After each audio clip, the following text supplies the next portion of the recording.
Assalamualaikum warahmatullahi wabarakatuh.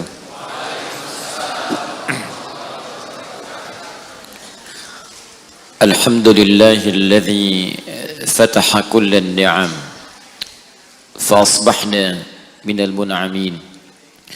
Alhamdulillahilladzi anzala al-fatihata fa fataha biha kullal khair wa ja'ala hadhihi as-surata فاتحة للقرآن والعبادة في الصلاة فنحمده حمدا شاكرين كما علمنا أن نحمده ونشكره شكرا شاكرين كما علمنا أن نشكره اللهم أنت المقدم وأنت المؤخر بيدك الخير إنك على كل شيء قدير ونصلي ونسلم على النبي الكريم الرسول الأمين سيدنا محمد وعلى آله وصحبه وأمته إلى يوم الدين أما بعد فيا عباد الله أوصي نفسي وإياكم بتقوى الله فقد فاز المتقون فلا تموتن إلا وأنتم مسلمون فقال تعالى يا أيها الذين آمنوا اتقوا الله حق تقاته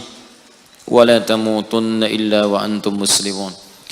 Alhamdulillah, Bapak dan Ibu sekalian, saudara-saudariku, kita diberikan kembali kesempatan oleh Allah untuk beribadah di masjid ini.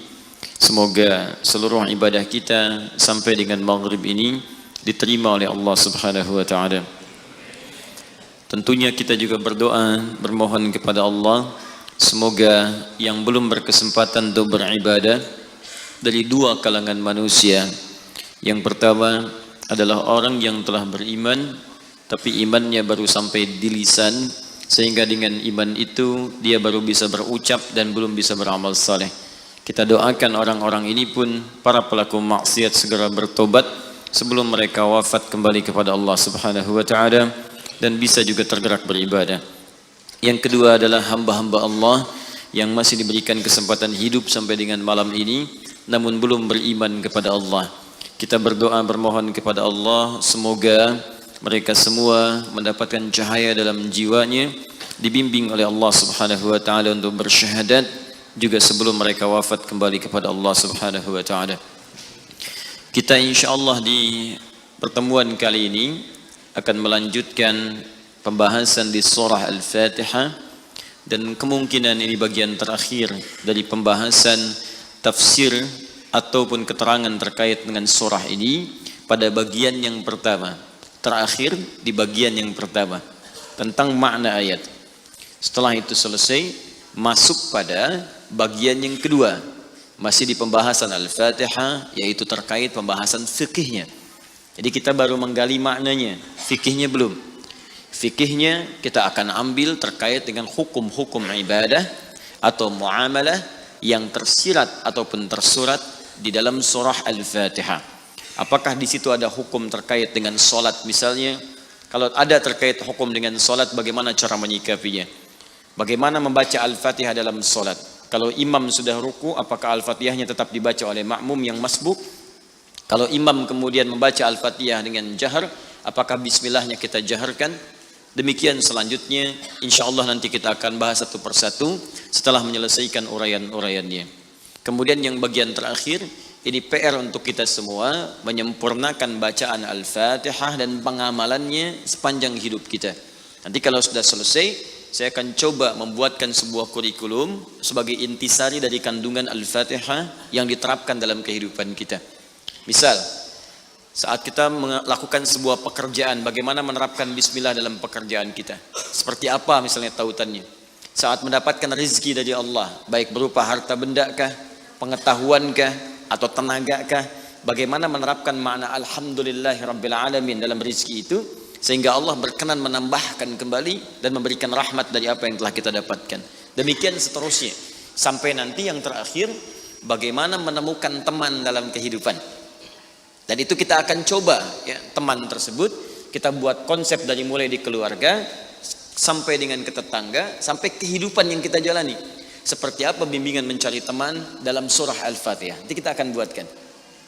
Baik, di pertemuan yang lalu kita telah selesaikan pada bahasan ayat siratal ladzina an'amta alaihim. Ya Allah, Mohon anugerahkan kepada kami kemudahan-kemudahan dalam hidup, bimbingan cara ibadah yang benar, solusi dari setiap persoalan yang dialami. Lalu Allah berikan kepada kita jalan, kalau begitu ikuti orang-orang dulu yang pernah mendapatkan nikmat itu dari kalangan orang-orang yang bisa menjadi role model dalam kehidupan. Maka diberikan kemudian mereka ini 4 golongan.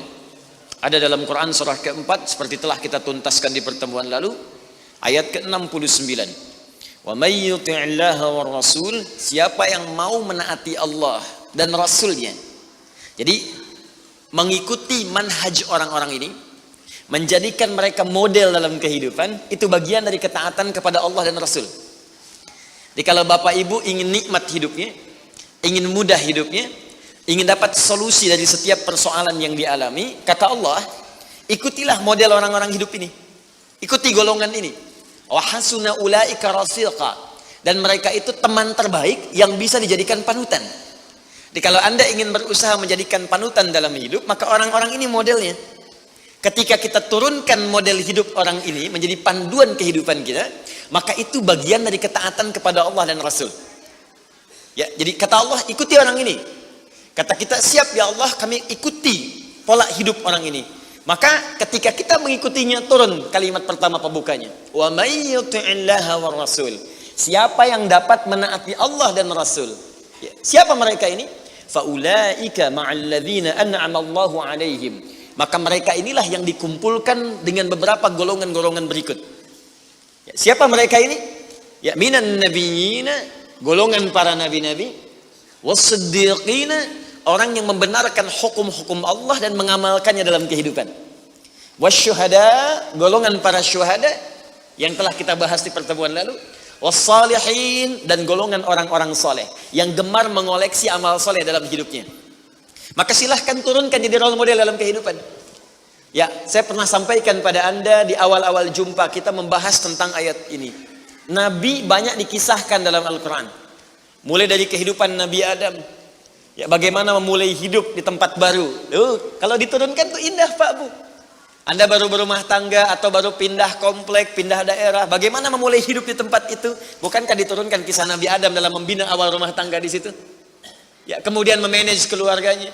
Kalau ada perselisihan bagaimana diselesaikannya? Kalau ada kekurangan bagaimana melengkapinya? Mulai kemudian ke masa Nabi Nuh alaihissalam, yang satu taat, yang lainnya kemudian mulai menyimpang, bagaimana mendakwahi mereka? Ada. Mulai ke masa Nabi Ibrahim alaihissalam, mulai ke masa Nabi Musa, ke masa Nabi Daud, Sulaiman, sampai dengan ke Isa. Kemudian diselingi dengan kisah Nabi Ayub alaihissalam ketika merasakan sakit. Disempurnakan dengan kisahnya Nabi Yunus alaihissalam ketika dijahili di lingkungan pekerjaan. Kemudian juga ditambahkan dengan kisah Nabi Zakaria ketika berumah tangga belum dapat keturunan. Ada semua kan? Siapa yang nggak pernah sakit di sini? Pasti sakit. Bukankah ada yang sudah berkeluarga belum ada keturunan? Pasti ada. Bukankah ada orang yang kemudian berbisnis ada banyak saingan yang kadang melukai? Pasti ada.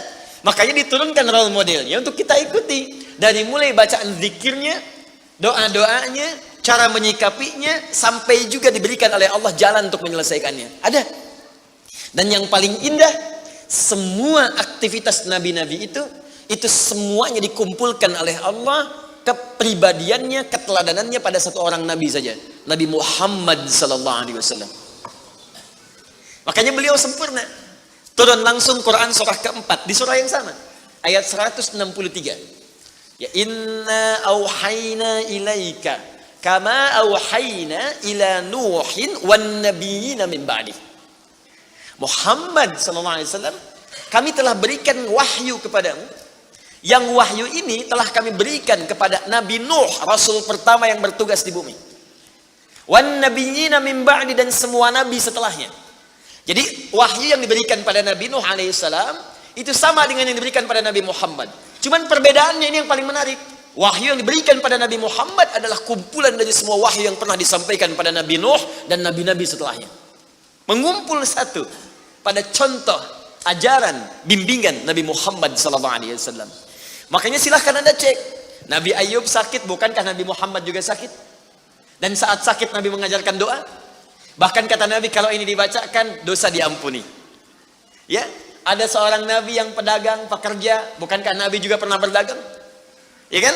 Ada Nabi Ibrahim pernah dilempari, diusir. Bukankah Nabi Muhammad dilempari di Taif dan diusir dari Mekah? Ada semua. Nabi Musa menghadapi Fir'aun. Bukankah Nabi Muhammad menghadapi Fir'aun di masanya? Abu Jahal, dan yang lain-lainnya dikejar-kejar. Nabi Musa dikejar-kejar sampai ke Laut Merah kan? Nabi Muhammad dikejar-kejar sampai bersembunyi di Gua Thur. Ada semua. Nabi Isa diancam dibunuh, mau disalib. Nabi Muhammad dikejar oleh 100 pemuda pasukan khusus. Ada semuanya. Jadi cukup satu orang Nabi Allah utus untuk seluruh makhluk di muka bumi, dan beruntungnya beliau adalah Nabi kita Muhammad sallallahu alaihi wasallam. Sempurna. Dirawat oleh Allah dengan sempurna. Bahkan di antara kesempurnaannya pernah diuji dengan penyakit. Nabi Ayub sakit, minta dulu sama Allah disembuhkan. Nabi Muhammad sakit, obatnya sudah ada dalam dirinya. Nabi Muhammad. Saya tunjukkan pada Anda di antara kesempurnaannya supaya paham kita cara memahaminya. Nabi Muhammad pernah diuji dengan sakit mata. Orang-orang yang tidak mengerti sejarah dan tak paham hadis menilai itu sebagai aib yang melekat. Itu orang belum paham. Tapi orang-orang yang mengerti kesempurnaan keadaan Nabi Muhammad SAW, dia memahami dengan cara yang sangat luar biasa. Nabi dibawa kemudian oleh pamannya untuk berobat.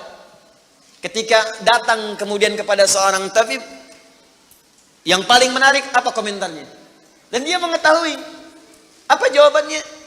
Kenapa engkau repot-repot carikan dokter untuk menyembuhkannya? Carikan tabib untuk mengatasi penyakitnya. Ini manusia istimewa. Obatnya sudah ada dalam dirinya sendiri. Cukup keluarkan ludahnya, oleskan di matanya, maka sembuh seketika matanya. Maka ditunjukkan langsung pada saat itu, dimintakan, coba keluarkan ludahmu. Keluar ludahnya, kemudian dilapkan di matanya, selesai dan sembuh penyakitnya. Untuk menunjukkan bahwa sempurna keadaannya. Makanya saat lahir sesuai dengan ajal, ayah sudah tidak ada. Kemudian ibu cuma sebentar wafat. Kakek cuma sebentar wafat. Paman kemudian wafat. Kenapa sesuai ajal ini wafat? Salah satu hikmahnya kata para ahli sejarah, supaya Nabi Muhammad SAW disampaikan pesan indahnya bahwa beliau hanya akan langsung dirawat oleh Allah Subhanahu wa taala dan tidak tergantung dengan makhluk. Muhammad. Coba lihat, Bapak Ibu sekalian, Nabi Musa mau berdakwah kepada Fir'aun. Berdoa dulu kan? Masih ingat doanya? Rabbi syrahli wa yassirli wahlul 'uqdatam yafqahu. Lihat, Nabi Musa alaihissalam akan berdakwah kepada Fir'aun yang dahsyatnya luar biasa, berdoa, Rabbi syrahli sadri. Ya Allah, lapangkan jiwaku, sehingga ketika Fir'aun melempariku dengan kata-kata, aku bisa bersabar karena jiwaku lapang. Rabbi syrahli sadri. Minta dulu, baru dikasih. Nabi Muhammad tidak minta, langsung turun ayat. Alam nashrah laka sadrak. Nabi Musa minta, Rabbi syrahli sadri. Ya Allah, mohon lapangkan hatiku. Nabi Muhammad gak minta, turun ayat. Alam nashrah laka sadrak. Bukankah sebelum engkau minta, aku sudah lapangkan hatimu? Makanya Nabi Musa dimarahi Fir'aun, bisa sabar. Nabi Muhammad dilempari dengan batu, bukan kata-kata lagi, lebih sabar. Wa yassirli amri, minta ringankan urusanku. Nabi Muhammad gak minta, turun ayat. Wa nuyassiruka lil yusra. Nabi Isa, mukjizatnya banyak. Di tangannya, oles, sembuh. Masya Allah. Banyak sekali. Penyakit semuanya, sembuh. Dengan izin Allah, hidup yang mati. Tepuk, mati. Tapi berapa yang yakin dengan kenabian beliau, lantas memutuskan untuk beriman kepada Allah Subhanahu wa ta'ala. Nabi Muhammad, Allahu Akbar. Cuman kalimatnya turun, Toha, yang paling keras sekalipun langsung masuk Islam. Dan itu kalimat bukan diucapkan oleh Nabi pada saat itu, cuman diajarkan kepada sahabatnya terbatas. Saudarinya Umar mengucapkan, terdengar Toha, masuk Islam. Nabi Isa udah usap-usap, udah bangunin orang dari kubur dengan izin Allah, nggak beriman juga sebagian besarnya. Ya, Nabi Muhammad SAW. Maka dari itu keluarkan tuntunan modelnya. Kenapa saya ungkap sedikit ini? Jangan-jangan kita bahas panjang-panjang, ini belum kita keluarkan.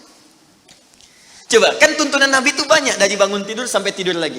Ya, coba keluarkan kemudian tuntunan itu. Mulai hari ini, pekan depan, sepekan belajar cara bangun tidur dulu, ala Nabi. Besoknya nanti cara makan. Besoknya cara berjalan. Nanti keluarkan bab rumah tangga, bab pekerjaan, bab pemerintahan, bab sakit, bab mengobati, ada semuanya. Cari bukunya Imam Al-Bukhari ya, yang Sahih Al-Bukhari itu. Di situ terkumpul 97 bab. Tinggal kita mau memulai dari yang mana. Baik. Demikian juga dengan siddiqin, dengan syuhada, dengan solihin. Kita ikuti mereka itu, maka digolongkan dalam orang-orang yang taat kepada Allah dan Rasul. Sebelum masuk kepada kalimat selanjutnya, ghairil maghdubi alaihim waladdallin. Sebelum masuk ke sana, maka saya ingin sempurnakan dulu dengan satu kalimat.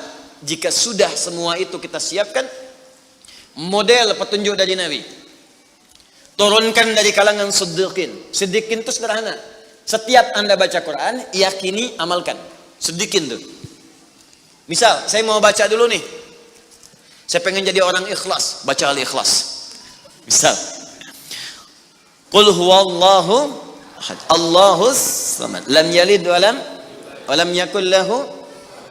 Lihat terjemahannya, lihat keterangannya, yakini itu, jangan ragu. Dan praktekkan dalam hidup. Qul huwallahu ahad, katakan hanya Allah yang esa. Sudah, berarti jangan katakan yang lain lagi. Komit dengan tauhid itu. Komit dengan keislaman kita. Jaga betul dengan baik. Allahus samad, Allah tempat bergantung. Serahkan semua urusan kepada Allah. Ada masalah, minta sama Allah, berdoa. Sakit, berdoa sama Allah. Punya persoalan, gantungkan diri kepada Allah. Ikhtiar. Itu ketika kita amalkan seperti itu, baru begitu saja, itu langsung turun sebuah keterangan dari Nabi Sallallahu Alaihi Wasallam. Jika Anda mampu mengamalkan satu surah ini saja, ini rahasia. Ini rahasia. Ada seorang sahabat, hadisnya sahih, dikutip kemudian oleh Sayyid Qutb juga dalam kitabnya Al-Aqaid Al-Islamiyah. Syekh Muhammad Nasiruddin Al-Albani pun mensahihkan hadis ini. Ketika Nabi selesai kemudian menunaikan salat, terdengar seseorang berdoa. Perhatikan doanya. Doanya menggunakan pembuka surat Al-Ikhlas. Saking yakinnya Siddiq dengan ayat ini, dan dia mengamalkan kandungan isi surahnya, dia membuka doanya dengan surah ini. Saking yakinnya dengan surah ini. Perhatikan kalimatnya. Allahumma ushhidu bi annaka antal ahadus samad, alladzi lam yalid wa lam yulad wa lam yakul lahu kufuwan ahad. Allahumma inni as'aluka an taghfira liya. Hadisnya sahih. Kata orang ini, ya Allah, saya menyaksikan, meyakini ya Allah, bahwa hanya Engkau satu-satunya Tuhan yang layak dipertuhankan dan disembah.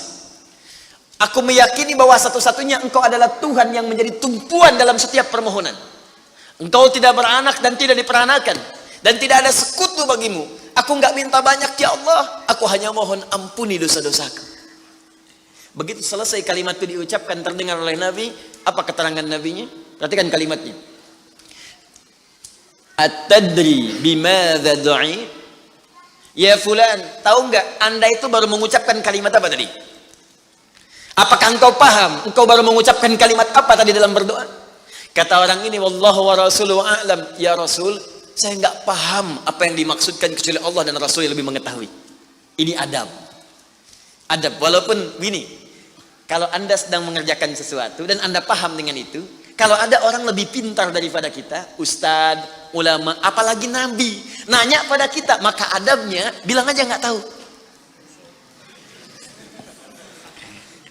Karena boleh jadi mereka memiliki hikmah yang belum sampai kita kepadanya. Kalau kita jawab, saya tahu ya Rasul, nggak akan nyampe kalimat nanti. Ya. Jadi kalau Anda sedang mengerjakan sesuatu, zikir misalnya, la ilaha illa anta subhanaka inni kuntu minadh dhalimin. Tanya ustaz, datang ustaz, masya Allah pak, zikirnya bagus banget. Tahu nggak maksudnya? Tahu, lewat tuh ustaz udah. Bilang aja belum ustaz, Allah Rasulullah alam. Oh begitu. Kalau belum kenapa dibaca? Ya saya pernah dengar saja, maka diterangkan. Begini maksudnya pak, begini. Anda dapat ilmu baru. Makanya sahabat seringkali kalau ditanya Rasulullah, bilangnya Allah Rasulullah alam, Allah Rasulullah alam, supaya dapat ilmu baru. Itu diantara rumus di ilmu hadis. Ini kadang-kadang orang kita sekarang sahabat bukan, tabiin bukan, tanya tahu semua. Bahkan saat ditanya buka Google dulu. Ya udah, ngapain ada ustaz? Allah wa Rasulullah alam. Maka apa jawab Nabi? Laqad da'auta bi asma'illahil a'zam Di riwayat lain Bismillahil a'zam, idza du'iya biha ajab wa idza su'ila biha a'ta. Tahukah Anda, kata Nabi, Anda baru saja berdoa dengan menyebutkan dengan yakin semua sifat-sifat Allah yang maha tinggi. Nama-nama Allah yang tertinggi. Nama Allah yang tertinggi nama tauhidnya, Al-Ahad, nama tertinggi. Karena dengan itulah nama ini Allah ditakdiskan, dikuduskan. Dengan nama ini Allah disembah, dan dengan nama ini Allah dipertuhankan. Kata Nabi, Anda baru berdoa dengan menyebutkan nama Allah yang paling tinggi. Yang kalau disebutkan nama itu di awal doa, maka semua doa yang disampaikan akan dikabulkan, semua permintaan akan dijawab. Tapi apakah semua orang yang membaca doa itu diawali dengan surah tadi akan dijawab? Belum tentu. Kalau tidak ada praktek sedikit dalam jiwanya. Orang dulu minta dijawab, orang sekarang sama kalimatnya. Usyhadu bi annaka antallahul ahad, as-samad, alladzi lam yalid wa lam yulad wa lam yakul lahu kufuwan ahad. Ya Allah, lancarkan rezeki saya. Tetap aja lambat dari atas. Kenapa? Karena inti ayat itu tidak dipraktekkan dulu. Diyakinkan dalam jiwa kita, benarkan ayat itu, amalkan, pakai dalam doa. Jadi, dan itu buktinya. Kemudian apa ciri orang yang akan cepat kemudian dirahmati oleh Allah dengan menjadikan 4 contoh yang kemarin sebagai model? Nabi, Siddiqin, Syuhada, satu lagi Salihin, orang yang mengumpulkan amal soleh. Ingat, semua Bapak Ibu sekalian, ingat kalimat ini. Saya perlambat sedikit. Bonus yang Allah berikan kepada orang yang menjadikan 4 ini sebagai model dalam kehidupan, bonus cepatnya, maka amalan yang ia kerjakan akan mempermudah doa dia dikabulkan. Tadi saya contohkan Siddiqin kan. Syuhada nggak usah ditanya. Orang-orang para syuhada itu bahkan sebelum wafatnya diberikan jalan-jalan kemudahan oleh Allah. Bahkan sebelum wafat kalau benar syahidnya, itu banyak doanya yang dikabulkan. Bukankah para ulama bagian dari mujahid fisabilillah? Berapa banyak para ulama yang mengangkat tangannya dikabulkan? Imam Ahmad bin Hanbal pernah lewat, kemudian ada seorang mengatakan, "Syekh, anak saya sakit, tolong doa kepada Allah." Kata Imam Ahmad, "Kamu ini doa-doa sendiri," katanya. Imam Ahmad ingin mengajarkan, kamu kan masih punya lisan. Kamu masih punya kemudian kekuatan, minta dulu sama Allah supaya ada ikhtiar. Orang itu tiba-tiba pulang, ya dengan perasaan dia agak kecewa karena Imam Ahmad tidak mendoakannya. Ternyata ketika dia pulang, Imam Ahmad berdoa kepada Allah. Ya Allah, sembuhkan anak si fulan itu. Pulang, anaknya sembuh. Allahu Akbar. Ini doa ulama itu kalau benar kealimannya, kalau benar ilmunya dan khasyahnya kepada Allah, itu hujah di lisannya. Bahkan firasatnya nyata. Kadang dikasih dalam mimpi, kadang kemudian bermohon kepada Allah tanpa diketahui. Ada. Solihin juga demikian. Bahkan turun Quran surah ke-5 ayat 35. Ya. Paling kanan sebelah bawah, ya ayyuhalladzina amanu taqullaha wabtaghu ilaihil wasilah. Hai orang-orang beriman, tingkatkan terus takwamu kepada Allah dan jadikan takwa itu sebagai wasilah untuk meminta kepada Allah dari apa yang engkau inginkan. Dan kalau Anda cari takwa di Quran, bentuknya amal soleh. Tidak pernah kalimat takwa disebutkan dalam Al-Quran kecuali pada umumnya akan menyebut amal soleh. Contoh, kalimat takwa pertama langsung disebutkan orangnya di Al-Baqarah ayat 2. Dzalikal kitabu la hudal lil. Siapa mutakin orang takwa di sini? Sebutkan ayat 3 dan 4-nya. Alladzina yu'minuna bil ghaib wa yuqimunas. Lihat sini. Iman dulu. Iman, baru kemudian salat. Masih ingat di pertemuan lalu, sebuah amal menjadi soleh kalau didahului oleh apa? Iman. Di iman itu nggak akan dipisahkan dengan amal soleh. Ada iman, maka amal berubah jadi soleh. Dalilnya Quran surah ke-103. Walas innal insana lafi illa alladzina amanu iman wa amilus soleh. Amal soleh. Apa wujudnya amal soleh itu? Jadi rumus cepatnya begini. Iman akan melahirkan sebuah amal yang dengan sifat iman ini menjadi soleh. Kalau iman dipadukan dengan amal soleh, maka akan berubah menjadi takwa namanya. Karena itu ketika Allah menyebutkan kalimat takwa dalam Al-Quran, baik dengan kata benda, ya, noun, muttaqin, muttaqun, atau kata kerja, verb, fi'il, tattaqun, yattaqun, ittaqau, pasti setelahnya akan bertemu dengan iman dan amal saleh. Dzalikal kitabul hudalil. Siapa mutakin orang takwa di sini?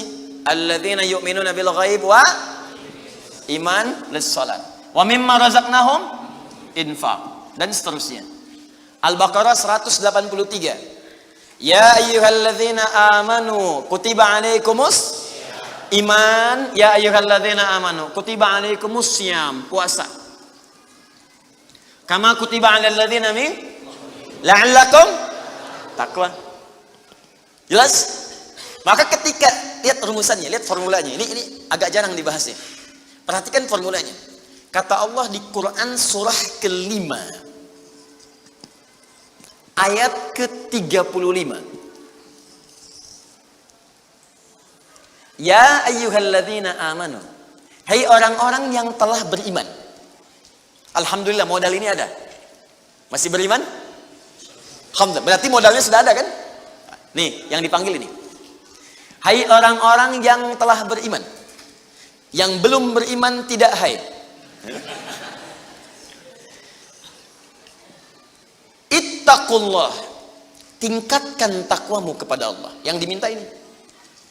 Perhatikan rumusnya. Hai orang-orang yang telah beriman, tingkatkan takwamu kepada Allah.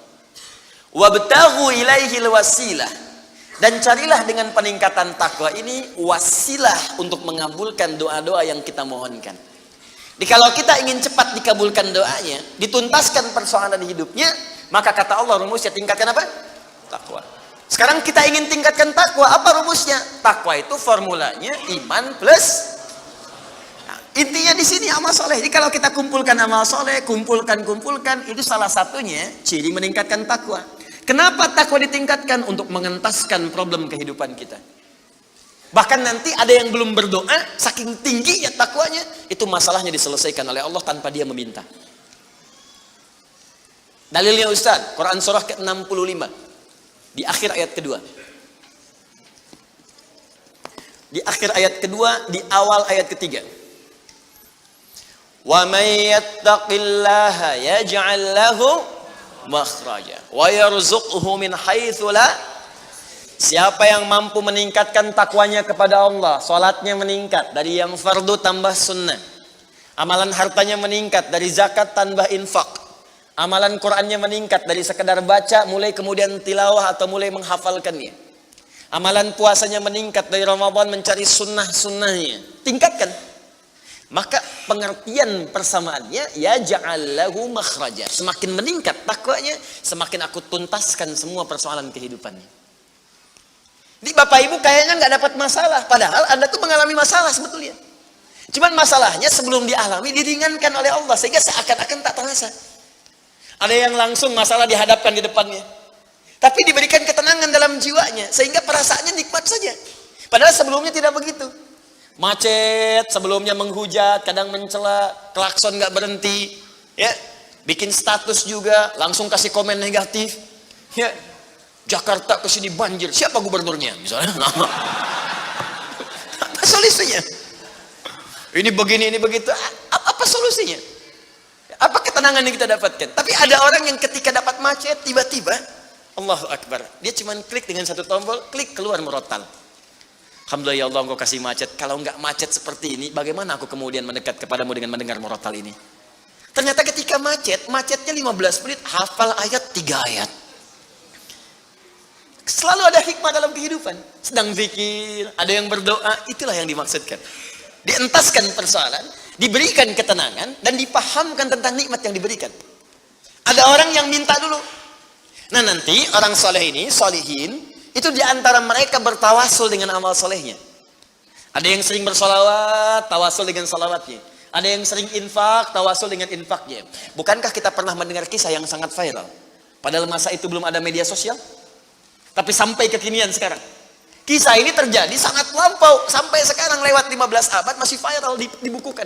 Perhatikan, kalau kita ikhlas, maka semua kisah kebaikan kita akan diangkat sampai di masa yang tidak batas, sampai terjadi hari kiamat kembali kepada Allah Subhanahu wa taala. Walaupun komunikasi alatnya tidak lengkap. Pernah dengar kisah 3 orang yang sedang berjalan kemudian tiba-tiba ada hujan, berlindung masuk ke sebuah gua. Begitu masuk di dalam gua itu, kisahnya sangat populer sekali. Sampai ada di Sahih Al-Bukhari, sampai sekarang sering dikisahkan. 3 orang, laki-laki, sedang berjalan beraktivitas. Tiba-tiba datang hujan deras, berlindung masuk ke dalam sebuah gua. Ketika duduk di gua itu, tanpa sadar batu dari atas menggelinding menutup ke dalam muka pintu gua itu. Pus, rap. Saking padatnya tidak meninggalkan celah yang cukup untuk mereka keluar. Akhirnya setelah reda, berusaha untuk mendorong. 3 orang nggak sanggup.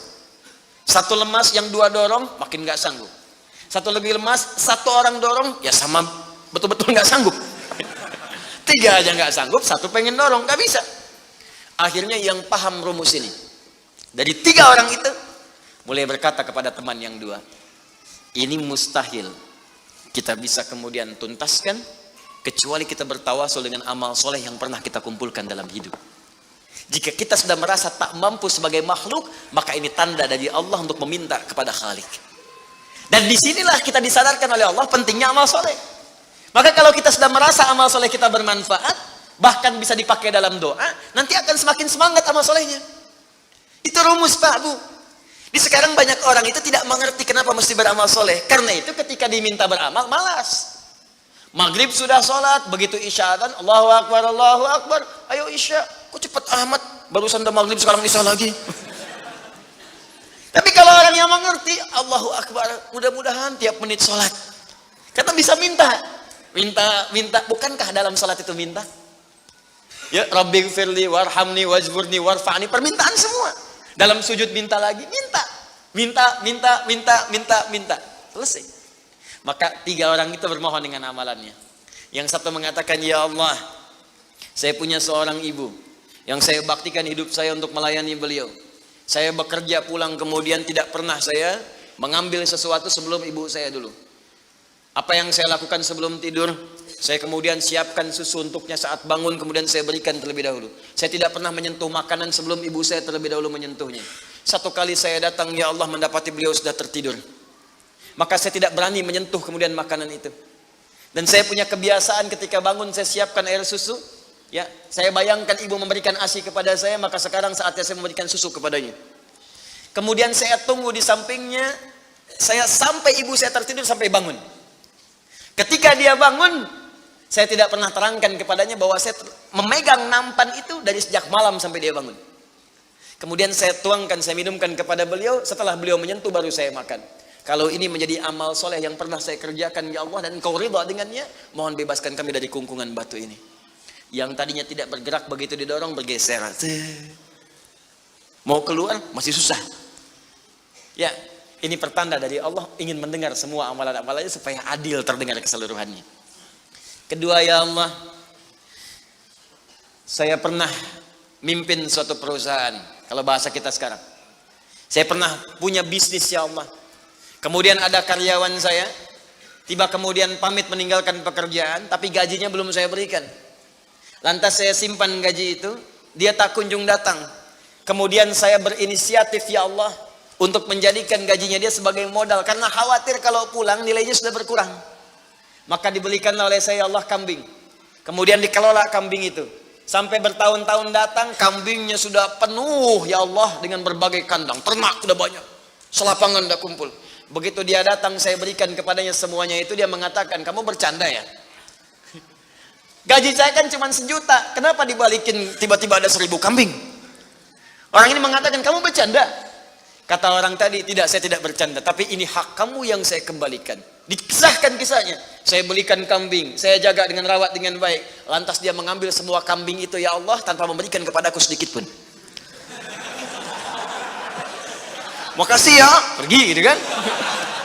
Masya Allah. Ya gitu, kalau Baduy itu unik gitu ya, bukan yang di sini, Arab maksudnya, ya. Unik gitu. Jadi lugu, polos, berangkat. Ya. Apa yang terjadi? Maka aku pun, ya Allah, menerima dengan berharap ridhomu saja tanpa meminta imbalan sedikit pun darinya. Dia pergi meninggalkanku, aku mengharap ridho darimu. Maka aku bermohon kepadamu, ya Rabb, kalau dengan itu kemudian engkau ridha, maka bebaskan kami dari kungkungan batu ini. Didorong, geser lagi. Perhatikan bagian yang ketiga ini. Ini tidak mudah karena termasuk bagian dari dosa besar. Meninggalkan dosa besar mendatangkan anugerah yang berlimpah tanpa batas. Ya Allah, dulu aku seorang rentenir. Ah, wah, banyak sekarang nih, ya, yang benjol-benjol, yang catat-catat. Dulu aku seorang rentenir, ya. Kemudian ya Allah, aku pinjamkan kepada orang-orang untuk mengambil bunga yang berlipat dan lebih banyak. Tapi aku mencintai seorang putri dari pamanku. Setiap aku lamar dia selalu menolak. Putrinya itu orang soleh Pak, Bu, baik. Makanya di Quran jelas orang soleh nggak akan dipertemukan dengan yang kurang baik. Tapi jangan pesimis dulu. Caranya jadi orang baik dulu, nanti akan diarahkan pada yang baik. Sabar. Datang sendiri nanti. Ya. Maka apa yang terjadi? Satu saat aku punya kesempatan karena pamannya ternyata butuh modal, aku pinjamkan. Lama dia kemudian tidak bayar-bayar sampai menggelinding hutangnya begitu banyak terkumpul. Datanglah kemudian anak gadisnya kepadaku untuk minta keringanan. Maka aku katakan kepadanya, malam ini pun hutang bapak aku akan lunasi seluruhnya tanpa kecuali kalau malam ini engkau mau bergaul denganku. Maka anak perempuan itu sedih, merasa terancam, tapi tak mampu berbuat banyak untuk bapaknya, dia pasrah kemudian mengiyakan. Di malam itulah sejak aku siap-siap untuk menggaulinya, tiba-tiba si gadis itu dengan fitrah lisannya mengatakan, nih kalau orang nggak pernah maksiat, ini kalimatnya itu tinggi sekali, besar, pengaruhnya banyak. Kata perempuan ini, ittaqillah, paman, bertakwalah kepada Allah. Satu kalimat di gadis itu menggetarkan pada jiwaku, melahirkan rasa takut yang sangat dalam. Aku lari meninggalkannya sambil mengatakan, sudah, bapakmu tak ada utang lagi padaku, dan aku lari meninggalkannya. Ya Allah, kalau dengan perbuatan itu engkau ridha yang menjadikan aku bertobat sampai sekarang, maka mohon ya Allah bebaskan kami dari kungkungan batu ini. Begitu mau didorong, batunya sudah menggelinding jauh meninggalkan mulut gua itu. Kumpulan amal saleh yang digunakan wasilah untuk berdoa, terkadang akan cepat mampu mengabulkan apa yang kita mohonkan. Apalagi kalau yang dimintakan adalah pengalaman meninggalkan perbuatan maksiat yang besar. Kadang maksiat-maksiat itu jangan diikuti. Jauhi, tinggalkan. Nanti saat butuh, minta dengan amalan itu. Itu boleh, ayatnya ada. Yang nyuruh Allah berarti Allah yang menetapkan jalan. Salah satu formulanya mengerjakan itu supaya semangat beramal soleh. Amal soleh itu kan cuma dua. Kalau enggak if'al, wala taf'al. Do it, live it. Kerjakan, tinggalkan. Kerjakan sholat, jauhi zina. Kerjakan kemudian infak, jauhi bohong. Kerjakan ini, tinggalkan ini. Anda cukup kerjakan, tinggalkan. Dan dengan wasilah itu minta kepada Allah. Jelas di sini? Nah, ini mungkin doa banyak disampaikan tapi jarang terkabulkan karena pengertiannya terbalik. Yang ditinggalkan dikerjakan, yang dikerjakan ditinggalkan. Terus dengan pedenya minta, ya Allah mohon kabulkan. Susah. Kenapa? Naktah sauda. Ketika berbuat maksiat mulai ada penutup kemudian di cawan hatinya. Mulai yang ringan dulu begini. Sehingga saat cahaya akan masuk tidak tembus. Sedikit-sedikit. Allahu Akbar, Allahu Akbar. Dulu belum dengar adzan sudah ke masjid. Sekarang sudah dengar adzan masih belum semangat tuh ke masjid. Ini ada cawan nih yang ditutup. Makin keras lagi. Dulu masih nunggu qomat ke masjid. Sekarang sudah qomat mau dekat waktu sholat berikutnya gak ke masjid juga. Begini. Tapi kalau sudah begini, ini yang susah. Bahkan orang sholat pun masih disoal juga. Ngapain sholat? Tidak akan memberikan solusi. Soleh ya, ini udah begini. Sulit. Karena itu ketika memohon kepada Allah, kalau makanannya haram, perangkatnya haram, maaf, minumannya haram, pakaiannya haram, itu anna yustajabu lidzalik, kata Nabi di hadis Muslim. Maka barangkali itu penyebab doa sulit dikabulkan. Bukan Allah nggak ngabulkan, ketika diberikan nggak tembus tuh, nggak masuk. Begini cara berpikirnya. Jadi Al-Fatihah mengajarkan kepada kita untuk istiqamah, menjadikan satu di antara 4 golongan Nabi, Siddiqin, Syuhada, dan orang soleh sebagai modal kehidupan, supaya salah satunya hidup kita ringan. Istiqamah. Kalau sudah istiqamah, maka apa yang diberikan? Limpahan tanpa batas. Quran surah ke-72 Al-Jin ayat ke-16.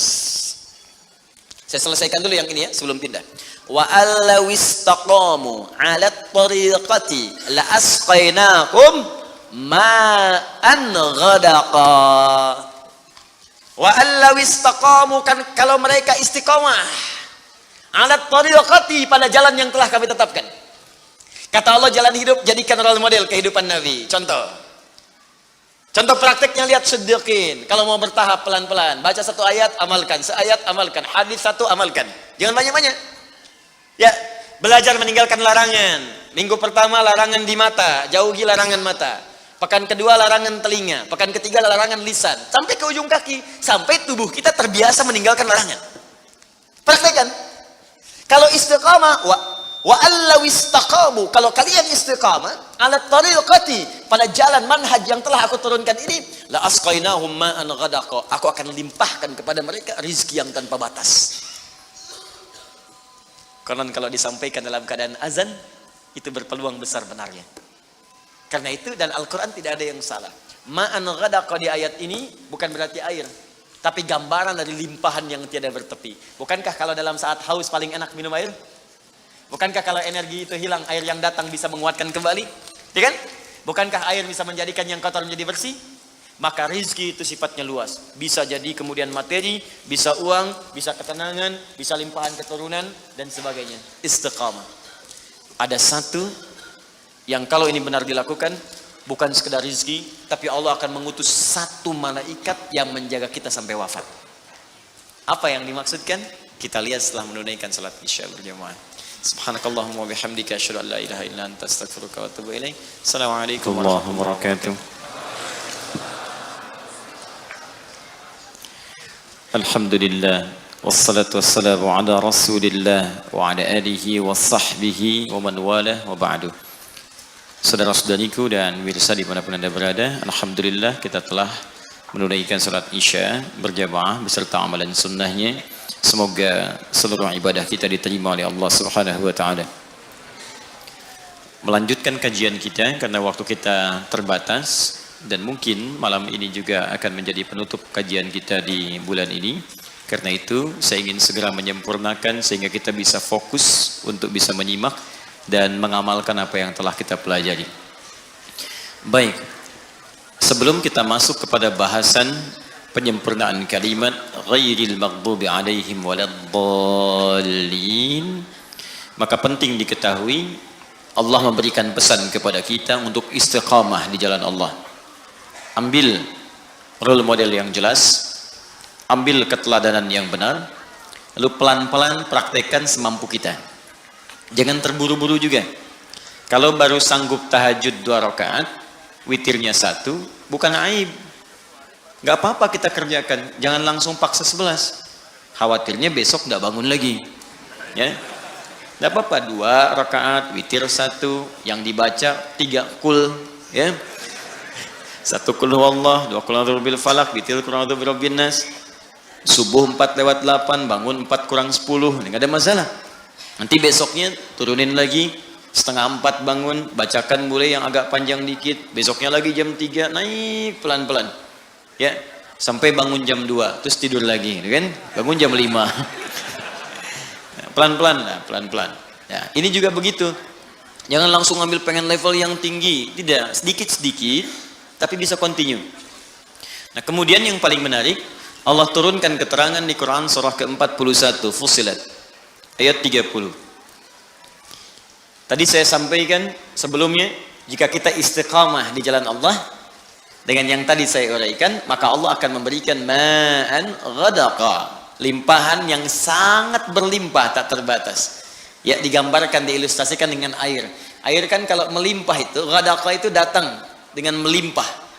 Ya, kayak air sungai yang deras gitu kan, arusnya kencang. Itu kan kalau arus kencang nggak mungkin selebar sedotan gitu kan, pasti banyak gitu ya. Nah, itu seperti itu limpahan rezeki yang kadang tak terbatas. Sampai kita mengatakan dunia ini kecil ternyata. Nah, ada lagi yang hebat. Apa amalannya? Innalladzina qalu rabbunallahu tsumma istaqamu. Awas, kalimatnya sama-sama nih. Istiqamah, istiqamah. Istiqamah di jalan Allah ketika sudah Allah turunkan model kehidupan yang diikuti. Pakai inna, harfu nasbin wa taukidin tansibul isma wa tarfa'ul khabara mabniun 'alal fathi la mahalla lahu minal i'rabi. Paham? Tidak. Ya, kita ngaji dengan ilmu nahwunya. Inna harfu nasbin wa taukidin, huruf yang berfungsi menasabkan. Kalau menasabkan dalam kaidah gramatikal artinya menjadikan harakatnya itu mansub pakai fathah. Jelas? Fathah itu pembuka. Kalau fathah masuk dalam kalimat pembuka di Al-Quran, kalau masuk ke sebuah kisah ini menunjukkan cara menerjemahkannya, kami buka kisah ini. Contoh, ini praktek bahasa ya. Quran surah ke-21 ayat 83. Wa ayyuba pakai fathah. Walaupun ataf diikutkan pada hukum sebelumnya. Wa ayyuba idnala rabbahu anni massani yadhurru wa anta arhamur rahimin. Wa ayyuba cara menerjemahkannya, dan kami buka kisah Ayyub untuk menjadi inspirasi bagi hamba Allah yang kemudian diuji dengan penyakit, seperti apa zikirnya agar disembuhkan oleh Allah. Makanya di akhir ayat 84 ditutup dengan kalimat wa dzikra lil abidin. Kisah ini akan jadi pengingat bagi hamba Allah yang saleh yang saat diuji dengan penyakit dia berzikir seperti Ayyub melakukannya, maka saya berjanji akan menyembuhkannya. Itu mansub. Nah, kemudian kalau kita tarik ke balaghah, nasab itu artinya sesuatu yang ditancapkan dengan kuat. Nasabar rajulu asahu, seorang lelaki menancapkan tongkatnya dengan kuat alal ardi, ke tanah, sehingga tidak goyang. Nah, kalau ada kalimat dalam Al-Quran dibuka dengan inna, inna harfu nasbin, huruf yang menguatkan, maksudnya informasi yang disampaikan oleh Allah di ayat ini tancapkan ke hati kita dengan kuat, dan jangan goyang. Kalau tidak goyang berarti nggak ada keraguan. Sebab kalau masih goyang ragu namanya. Berangkat gak ya? Berangkat gak ya? Berangkat gak ya? Nah, ya? Sudah, kalau sudah mantap lakukan. Berangkat, lamar dia sekarang. Ya, misal ya. Ya. Datang ternyata belum kenal gitu kan, main lamar aja. Baik, bisa. Cek dulu, maksimalkan dulu, nasab, tancapkan pada jiwa. Kemudian wataukidin, kuatkan, dan nancap, kuatkan supaya nggak goyah. Ayat ini mengatakan innalladzina qalu, orang-orang yang meyakinkan. Qalu di sini bisa mengatakan, intinya menguatkan pada jiwa. Ya, kalimat untuk menguatkan itu bisa dikatakan. Ini secara psikologi, kalau ingin orang menguatkan sesuatu, dia katakan tuh, saya bisa, saya bisa, saya bisa. Ya, kamu bisa, kamu bisa, kamu bisa. Itu yang punya teorinya kita di Al-Quran. Yang praktekkan orang Jepang, orang Korea. Ya, waktu ada benteng Takeshi itu kan, kamu bisa, dia taklukkan Takeshi. Orang Korea itu kalau kecil-kecil dari TK, nyusul Jepang, disusul sampai sekarang. Jepang punya Honda, dia punya Hyundai. Ya, Jepang punya ini, dia punya ini. Jepang ke Piala Dunia, dia ke Piala Dunia. Naik terus. Ya, itu yakinkan pada diri kita, bisa nih, bisa nih, kuat. Nah, jadi innalladzina qalu rabbunallah, orang-orang yang meyakinkan pada jiwanya dan tidak goyah, rabbunallah. Dalam setiap situasi dia bersandar kepada Allah. Dan kalimat yang disebutkan Rabb, kalimat rububiyah, yang merawat, memberikan kebutuhan, memaafkan kalau salah, mengampuni kalau dosa, menjaga, menyembuhkan kalau sakit. Rabb itu namanya. Makanya sering kalau kita berdoa menggunakan kalimat Rabb.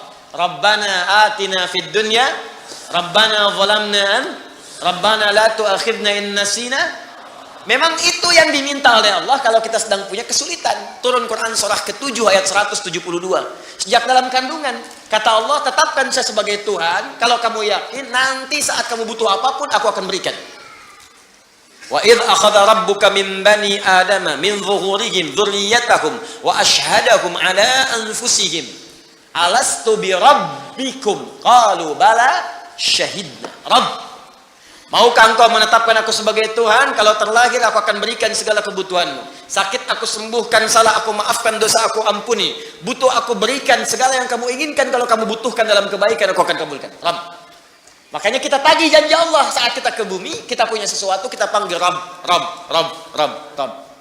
Nah, kalau orang yakin dengan Allah, dengan sifat rububiyahnya, misal prakteknya begini, kalau Anda sedang sakit, yakin Allah pasti sembuhkan. Lalu ikhtiar, yakin dulu sama Allah. Dia ada kalimat-kalimat, ya Allah, kenapa saya yang sakit, ya Allah? Kenapa bukan tetangga saya saja, ya Allah? Kenapa saya yang diuji begini, ya Allah? Kenapa saya harus mengalami ini, ya Allah? Tidak. Hadirkan dalam jiwa, tancapkan, jangan ragu. Alhamdulillah, ya Allah, engkau pilih saya bukan yang lain. Engkau percaya kepada saya bukan yang lain. Engkau uji saya bukan yang lain. Alhamdulillah, ya Allah. Dan tidak mungkin kau memberikan sebuah ujian kecuali kau sandingkan dengan kemudahan. Lalu Anda bacakan tadi yang tadi, inna ma'al usri, inna ma'al usri. Bacakan itu, lalu minta berdoa kepada Allah. Ya Allah, Engkau yang berjanji, Engkau yang menepati. Engkau katakan dalam setiap kesulitan pasti ada kemudahan. Dan saya memohon dengan segenap janji dan kemuliaan Engkau sebutkan dalam Al-Quran. Minta, cepat diberikan. Ya, minta dengan bahasa yang indah. Itu dapat. Nah, itu jarang kita pakai, cuman dibaca, nggak diamalkan. Kalau kita konsisten dengan itu, di pekerjaan ada kesulitan, pasti Allah mudahkan. Yakin saya. Jadi Allah itu bukan sekedar diucapkan, tapi dihadirkan, diikuti dalam jiwa. Bimbingannya, pedomannya, dirasakan mengawasi kita. Itu kalau orang sudah begitu, semua disandarkan kepada Allah, tawakalnya tinggi, disandingkan dengan ikhtiar yang positif, pertama dia nggak akan kecewa. Nggak ada gelisah dalam jiwanya. Saya tanya begini, Bapak Ibu ta'lim ke sini karena Allah atau karena Ustad? Ngaku. Allah. Ntar ustadznya nggak ada, ya. Nah Allah. Kalau karena Allah, nggak akan peduli ustadznya datang atau tidak, karena niat saya itu Allah, karena Allah. Sama pengajar juga begitu, karena niatnya karena Allah, bukan karena jamaah. Banyak sedikit gak ada ukuran, karena pahalanya sama saja. Ketika seorang mengajar, pahala diturunkan, mau jamaahnya satu gak ada masalah. Makanya ada seorang syekh yang pernah saya kisahkan, jamaah banyak beludak. Satu kali yang hadir cuma 1-2 orang, tapi semangatnya nggak berkurang, menggebu-gebu, nyampaikan dengan benar. Orang bingung, syekh kemarin banyak orang, Anda begitu, sekarang cuma 2, begitu juga. Apa Anda nggak kurang semangat cuma melihat 2 orang? Apa jawab syekh ini? Saya ini kan mengajar karena Allah, Allah yang perintahkan. Saya nggak peduli mau datang atau tidak. Tetap saya akan berikan yang sama karena Allah yang perintahkan, bukan karena manusia yang hadir. Karena nggak akan kecewa. Ya, diminta Ustaz Adi nih, Ustaz Adi, tiba-tiba yang datang misalnya Ustaz Asep, ya, nggak ada masalah. Ustaz Michael, Ustaz Stephen, nggak ada masalah. Ya, boleh jadi ada hikmah lain yang Allah inginkan di situ. Jelas ya? Nah, apa yang hebat diantaranya? Innalladzina qalu rabbuna Allah. Orang-orang yang tawakalnya kuat kepada Allah. Lillah, ikhtiar lillah. Cari kerja karena Allah. Nggak dapat hari ini, alhamdulillah Allah ridho. Yang penting ridho dengan ikhtiar saya. Ikhtiar itu menghadirkan rizki, bukan pekerjaannya. Ingat ikhtiarnya. Begitu ikhtiar keluar, rizki akan diturunkan. Atau diakumulasikan pada puncak ikhtiar yang nanti kita dapatkan. Kemudian, perhatikan kalimatnya. Tatanazzalu alaihimul malaika. Maka Allah akan menurunkan malaikat spesial untuk menjaga orang itu. InsyaAllah. Allah takhafu. Dijaga supaya nggak khawatir, nggak gelisah, tenang. Kan orang tawakal itu tenang, enak. Jalan hujan, alhamdulillah. Macet, alhamdulillah. Selalu ada solusi. Di rumah tangga ada persoalan, insya Allah selesai, insya Allah selesai. Gitu aja gitu. Jadi kata-kata kasar itu nggak harus keluar. Tangan-tangan diletakkan pada tempatnya. Ya, piring-piring punya haknya. Pintu juga punya haknya, semua ada.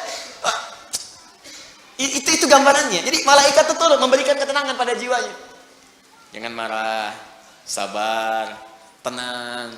Wala tahzanu, nggak sedih dengan kehidupan yang dialami. Bukan nggak punya masalah ya, ada. Ya huzan itu sedih berlebihan. Bukan berarti nggak kecewa. Kadang ada kecewa, tenang lagi. Ya perasaan itu ada. Ya kadang-kadang dapat ini kecewa, ada wajar. Nabi menangis, Nabi kecewa, ada. Cuman dihibur oleh Allah dan malaikat, tenang. Bukan cuman kamu, Nabi Ayub pernah sakit. Bukan cuman kamu yang dilempari, Nabi Ibrahim dilempari. Bukan cuma kamu yang diusir, Musa juga diusir. Ada, itu hiburan. Tasliyah, tenang dalam jiwa kita. Wa abshiru bil jannati allati kuntum tu'adun. Dan Allah berikan kemantapan dalam jiwanya, nggak apa-apa capek saat di dunia. Toh pada akhirnya semua orang juga akan capek dan istirahat di alam kuburnya. Cuman saya menantikan surga yang dijanjikan oleh Allah Subhanahu wa taala. Memang kalau nggak mau capek, ya di alam kubur, Bu. Sepanjang di dunia pasti capek. Tapi kalau orang tawakalnya kuat, ketika ada capek pun dia sabar. Nah, itu kalimatnya. Jadi itu penutup dalam kalimat suratal ladzina an'amta alaihim. Jadi kalau ingin nikmat, ikuti pola hidup orang yang dulu itu seperti apa, keluarkan sesuai konteksnya kita bekerja sebagai apa, nilainya praktekkan oleh kita dan istiqamah di jalannya. Nah, teruskan. Ghairil maghdubi alaihim waladdallin. Ya Allah, mohon palingkan aku Dan jangan tunjukkan kepadaku jalan-jalan yang pernah ditempuh oleh orang-orang yang engkau murkai atau mereka tersesat di jalanmu, sekalipun mereka merasakan kenikmatan hidup yang sedang mereka jalani. Awas, ya, fokus ya. Ini yang saya kaji, saya kumpulkan dari beberapa kitab-kitab. Kadang yang pokok saya bawa kitabnya. Seperti ini tafsir Al-Quranil Azim karya Ibnu Katsir rahimahullah. Nanti saya bacakan dulu, nanti saya padukan. Yang tadi saya terangkan belum tentu didapatkan di sini. Ya, jadi Bapak Ibu catat dengan baik, lihat dan praktekkan. Nanti di akhir saat kita bertemu lagi, setelah selesai baru saya bikinkan khulasah atau intisari dari pembahasan dan kurikulumnya. Yuk kita sempurnakan dulu. Ghairil maghdubi alaihim waladdallin qara al-jumhuru ghairi bil jar. Mayoritas ahli qiraat membacanya menggunakan kasrah, ghairi i. Ya, ghairi 'ala an-na'ti. Ya, 'ala an-na'ti menunjukkan kepada sifat yang sebelumnya. Jadi persamaan inti permohonan. Na'at itu sifat, ya. Na'tun atau sifatun yang disifati man'ut atau mausuf. Cirinya harokatnya sama dengan sebelumnya. Ya, contoh begini. Siratal ladzina an'amta alaihim. Sirata alladzina. Ini mohon maaf ya, paham nggak paham, ikutin aja dulu ya. Kalau ini bagian bahasa ini, nanti maknanya baru ngerti. Kalau kaidahnya memang mesti belajar dulu ya. Jurumiyah, setelah itu naik imritis, setelah itu naik alfiyah, kaji lagi ilmu sorof, baru paham. Tapi kalau memang nggak paham, jangan berfatwa. Ya, ikutin dulu aja ya, ikutin dulu. Nanti salah-salah fatwanya bisa rembesan ya. Sini lihat. Sirata alladzina. Ini mudhaf ni mudhaf ilaih. Mudhaf ilaih itu ini jar. Jar itu ini harokatnya kalau biasa jadi kasrah. Misal contoh begini. Ini kitab. Apa artinya kitab? Buku, ya. Kitabu. Misalnya rajulin, seorang lelaki.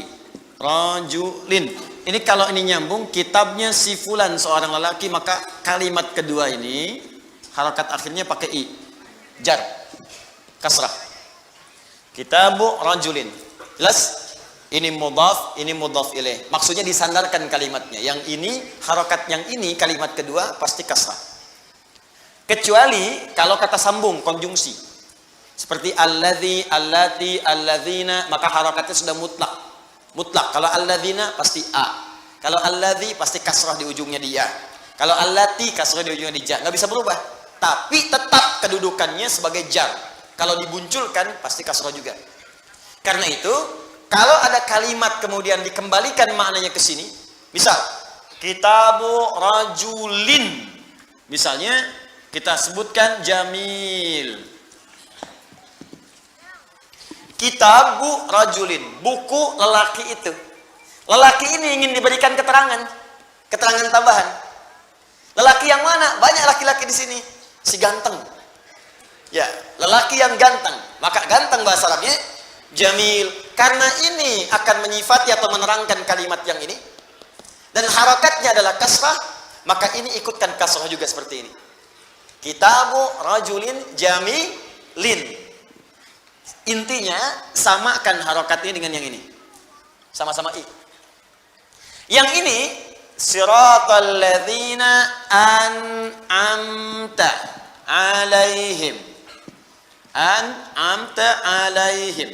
Kita mengatakan, ya Allah, berikan kepada kami petunjuk jalan-jalan orang-orang yang sirata alladzina. Kedudukan alladzina di sini orang-orang yang sama dengan yang ini. Kalimat yang disandarkan. Hukumnya jar, harokatnya kasrah. Cuman karena konjungsi kata sambung, maka harokatnya tetap jadi fathah. Padahal hukumnya mesti jar begini. Jadi kalau ada kalimat setelah ini ingin disifatkan ke sini, atau ingin disifatkan ke sini, walaupun bentuknya sama atau ingin dihindari dari sifat-sifat yang ini, sama atau bertolak belakang, maka cirinya harokatnya jadikan sama dengan yang di sini. Ikutkan. Makanya ketika kita baca siratal ladzina an'amta alaihim, ya Allah, mohon berikan kepada kami jalan hidup orang-orang yang telah Engkau berikan nikmat kepada mereka. Nah, sampai sini telah kita bahas. Lalu kita ingin katakan bukan orang-orang yang baik. Lihat sini, Di sini orang-orang yang dapat nikmat. Terus kita ingin sambungkan, bukan orang-orang yang merasa nikmat, tapi hidup mereka salah. Baik, sama-sama orang bukan? Sama-sama orang kan? Sama-sama hidup tidak? Sama-sama beraktivitas tidak? Berarti kalau sama-sama orang, hukumnya ikut ke sini kan?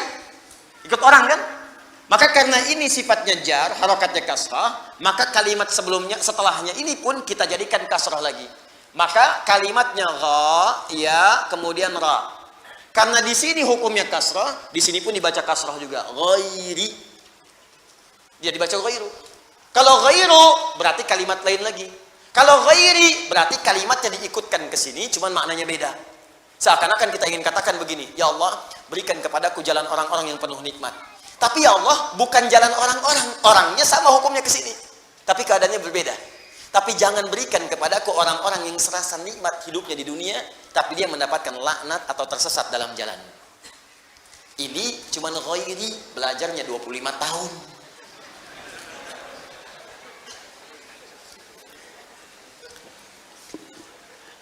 Ini memang dalam Pak Bu, nggak paham nggak apa-apa, nggak paham nggak ada masalah.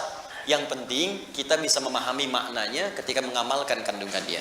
Saya hanya ingin jelaskan kalimat cepatnya begini. Saya ingin jelaskan kenapa dibaca dengan ghairi, diikutkan pada hukum sebelumnya, menunjuk kepada orang. Kesimpulannya begitu. Paham? Ya. Cuman kenapa saya jelaskan panjang-panjang? Karena rugi kalau nggak saya jelaskan, jauh-jauh saya sekolah. Jauh-jauh saya sekolah, banyak baca kitab, kemudian kita baca kitab, banyak-banyak saya tamatkan, tiba-tiba nggak dibahas, rugi. Jelas ya? Baik. Tapi saya nggak paham Ustaz, salah sendiri. Baik, intinya pertama dibaca ghairi, bisa dibaca ghairi menunjuk kepada orang-orang yang punya perasaan sama dengan sebelumnya serasa nikmat tapi mendapatkan laknat ataupun murka dari Allah Subhanahu wa taala. Qala Zamakhsyari. Zamakhsyari pernah berkata, pengarang kitab Al-Kasyaf. Itu bahasa Arabnya luar biasa dikuasai. Ilmu-ilmunya tinggi sekali. Sampai beliau kemudian punya kelemahan jalan dengan tongkat. Ya, ingin tinggal di samping Ka'bah. Sehingga disebut dengan Jarullah, tetangganya Allah. Ini bahasa balaghah, tetangga Ka'bah. Tapi kalau sudah berjalan tongkatnya kedengaran, maka orang-orang yang sedang mengajar seperti ini turun dari kursinya. Karena malu takut salah kedengaran dari Syekh Zamakhsyari. Boleh diikuti pendapat-pendapat tafsirnya, tapi masalah hukum-hukum pandangannya dalam tauhid dan fiqih, maka disarankan tidak untuk diikuti. Karena Mu'tazilah alirannya. Ya, alirannya Mu'tazilah, tapi pendapat-pendapat tafsirnya ini sejalan dengan Ahlus Sunnah. Kecuali dalam pembahasan masalah-masalah, ya ada cabang-cabang tauhid, bukan pokok, cabang-cabang tauhid juga terkait dengan persoalan-persoalan di fiqih. Baik. Wa quri'a bin nasbi 'ala al-hali wa hiya qira'atu Rasulillah sallallahu alaihi wasallam wa Umar bin al-Khattab wa ruwiyat 'an Ibnu Katsir. Fokus. Kalimat ghairi bisa dibaca juga dengan nasab ghaira. Saya ulang. Di ghairi bisa dibaca dengan ghaira. Jadi kalau nanti ada yang baca ghaira dalam tafsir, ya ghairal maghdubi, jangan disalahkan karena bacaan ini pun bersumber dari Rasulullah sallallahu alaihi wasallam. Umar bin Khattab pernah baca dengan ghaira, juga diriwayatkan dari Ibnu Katsir rahimahullah, salah satu Quran. Ya, di antara Quran. Paham dari sini? Baik, jadi bisa dibaca ghairi, bisa dibaca ghaira. Kalau dibaca ghaira berarti menunjukkan keterangan yang berbeda dari sebelumnya. Cara memahaminya begini. Ya Allah, tunjukkan kepadaku jalan orang-orang yang telah Engkau berikan nikmat. Kata Allah, saya tunjukkan. Ikuti para nabi, siddiqin, orang saleh, syuhada. Ya Allah, jangan berikan kepadaku jalan orang selainnya. Maka dibaca ghaira. Jelas ya? Karena beda dengan yang sebelumnya. Hal. Paham? Ya Allah, aku pengen yang ini saja, bukan yang ini. Maka dibedakan, langsung baca ghaira. Tapi kalau kita baca ghairi, wah, ini kalimatnya lebih lengkap lagi, kompleks maknanya. Ya Allah, berikan kepadaku jalan orang-orang yang telah Engkau berikan nikmat. Kata Allah, ikuti. Nih, para nabi, siddiqin, syuhada, solihin. Tapi ingat, engkau pun akan melihat orang-orang yang terasa seperti nikmat hidupnya, padahal dia mendapatkan laknat dariku. Dia seperti nikmat hidupnya, padahal tersesat. Ada kelihatan orang seperti kaya, tapi Allah murka kepadanya. Ada orang kelihatan seperti punya kedudukan, punya kemampuan, punya kenyamanan, kemapanan materi, tapi Allah murka kepadanya dan mengatakan tersesat dalam kehidupan, bahkan diancam oleh Allah Subhanahu wa taala. Saya tanya kepada Anda, ada orang yang pernah merasa hidupnya nikmat diabadikan dalam sejarah tapi Allah melaknatnya? Banyak. Contohnya siapa? Firaun. Contohnya siapa? Qarun. Bukankah Qarun merasa enak dalam hidupnya? Tapi kemudian dikubur hidup-hidup kena likuifasi? Bukankah kemudian Haman merasa hebat dengan otaknya tapi terkubur bersama Firaunnya? Bukankah Namrud pernah merasa berkuasa tapi hancur ditelan oleh kehidupan bumi?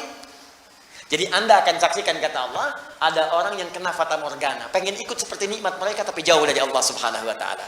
Karena itulah bisa dibaca dengan ghairi.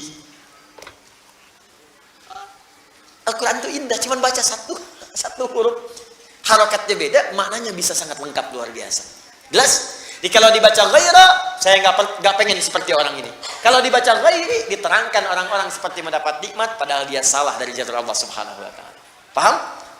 Baik, siapa orang-orang ini? Yang kelihatan nikmat tapi tidak Allah sukai, yang kelihatan nyaman tapi sedang tersesat, atau yang kedua, kita langsung bermohon kepada Allah, ya Allah, walaupun belum tampak dalam pandangan saya, jauhkan saya dari mereka dan dari sifat-sifat mereka.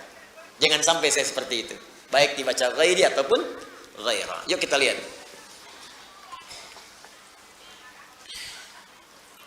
وذو الحال الضمير في عليهم والعامل أنعمت عليهم ممن تقدم وصفهم ونعتهم وهم أهل الهداية والاستقامة والطاعة لله ورسوله وامتثال أوامره وترك نواهيه وزواجره غير صراط المغضوب عليهم وهم الذين فسدت إرادتهم.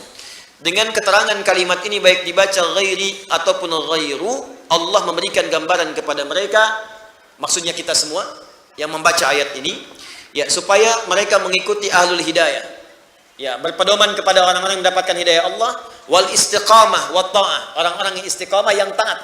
Jadi Allah sampaikan kepada kita, ikuti orang-orang taat, ikuti orang-orang istiqamah, ikuti orang-orang yang dapat hidayah, 4 golongan tadi. Ya, kemudian wamtithali awamirihi, dan berusaha menunaikan perintah-perintah Allah, wa tarki nawahihi, dan meninggalkan larangan-larangannya. Dicari model seperti itu dari 4 tadi. Makanya tadi saya katakan di awal, kerjakan perintah, jauhi larangan. Kemudian selanjutnya, wa zawajiruhu ghairu siratal maghdubi alaihim, dan sekaligus dengan kalimat ini meminta kepada Allah agar dihindarkan dari sifat orang-orang yang merasa nyaman hidupnya di dunia tapi ternyata dilaknat oleh Allah. Atau memang ada juga yang tidak nyaman tapi juga dilaknat. Wah, ini yang paling menyedihkan. Sudah hidup gak enak, langsung dicela juga oleh Allah. Ya, Masya Allah. Nah, maka siapa mereka ini? Yuk kita baca. Alladzina fasadat iradatuhum fa'alimul haqqa wa 'adalu anhu.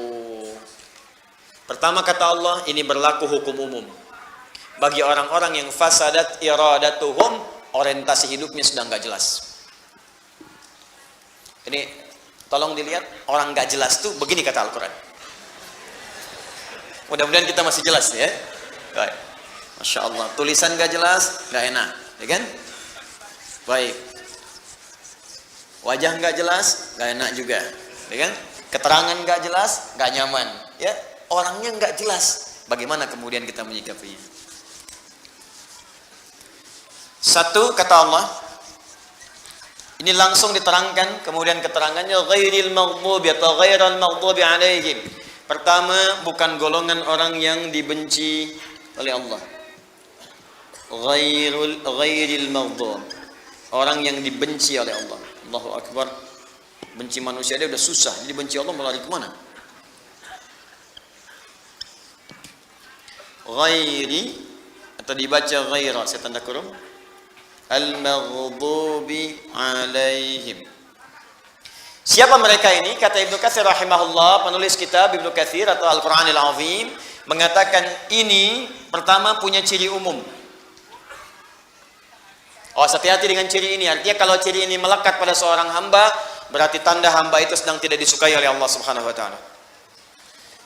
Ciri pertama, alladzina fasadat iradatuhum. Orang-orang yang alladzina disebutkan 1080 kali dalam Al-Qur'an. Kalau di ilmu nahwu disebut ismun mausulun yadullu 'alal jam'il jam'iyyah. Huruf sambung keterangan menunjukkan bentuk jama tanpa batas. Bisa laki-laki, perempuan, tua, muda. Masuk kategori balik, kaya, cukup, semua tanpa batas. Fasadat iradatuhum, yang orientasi hidupnya sudah tidak jelas. Rusak. Fasad itu rusak.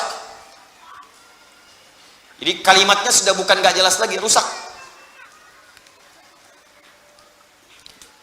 Papan tulis, tulisannya nggak jelas. Papan tulis, tulisannya tidak jelas. Dengan yang kedua, papan tulis yang rusak. Beda kan?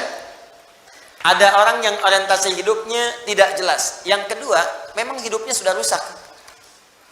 Kalau manusia yang menyebut rusak, mungkin persepsinya bisa berbeda. Kata orang Bekasi, rusak. Kata orang Jakarta, enggak kok. Kata si Fulan, ini orang jahat. Kata yang lain, baik kok. Makanya kadang-kadang ada orang disebut baik, ada orang saat yang bersamaan menyebut dia buruk.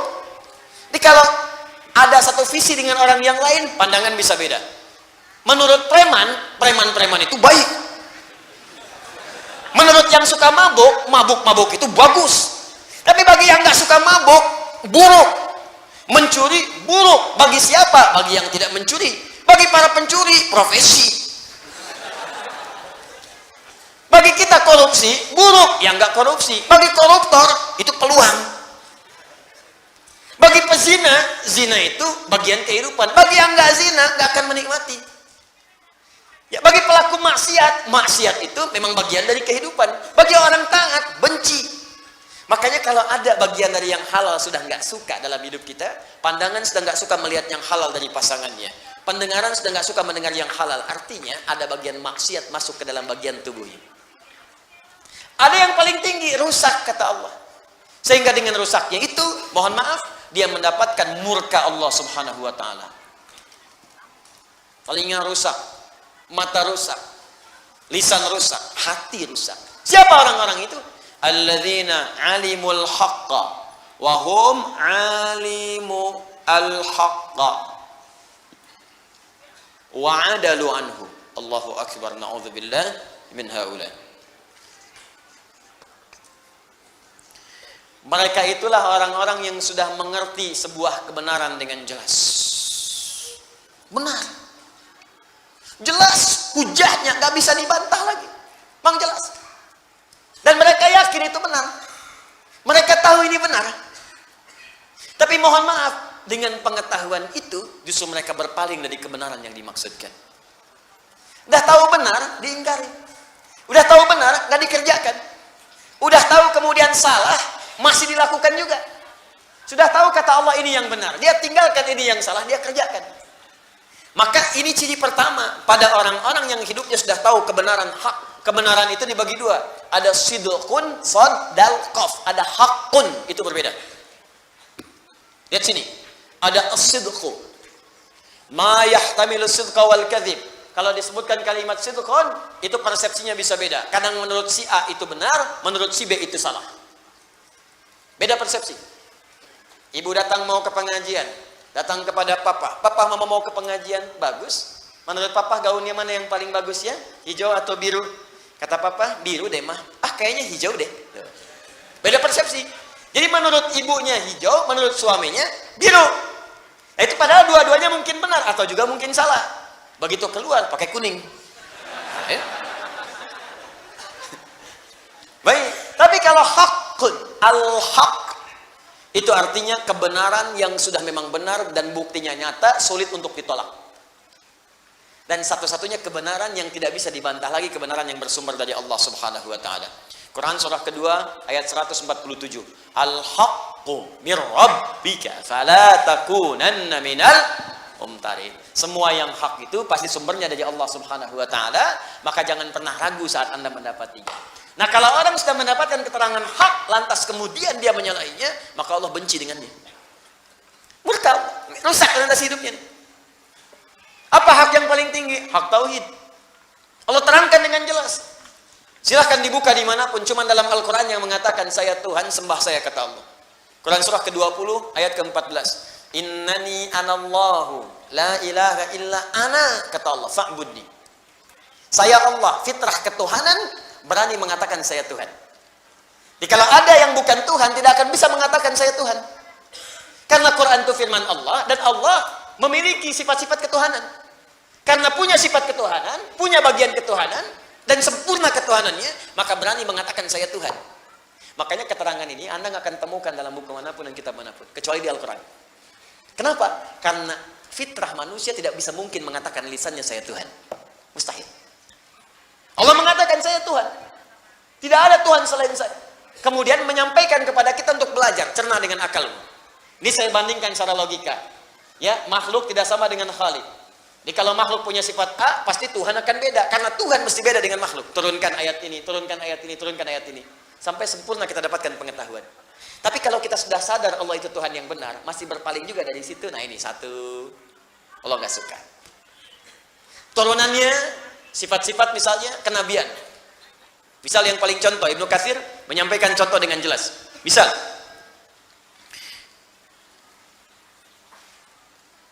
wahumul ladzina fasadat iradatuhum fa'alimul haqqa wa 'adadu anhu wa la siratal dhalin humul ladzina faqadul ilma fahum haimuna fid dhalalah. Teruskan. Wa huma tariqatal yahud. Pertama contoh di masa lalu dicontohkan seperti ini. Dan ingat ya, ini bukan spesifik pada golongan umat tertentu. Kalau bagiannya punya seperti ini maka dia sedang dimurkai oleh Allah. Hati-hati. Contoh, kata Ibnu Katsir tercatat dalam sejarah orang Yahudi di masa lalu. Diperkenalkan tentang tanda kenabian. Mereka tahu karena mereka yang minta. Mereka yang minta. Buka Quran surah kedua Al-Baqarah. Ya, misalnya dari ayat 89. Tambahkan ayat 101. Ada.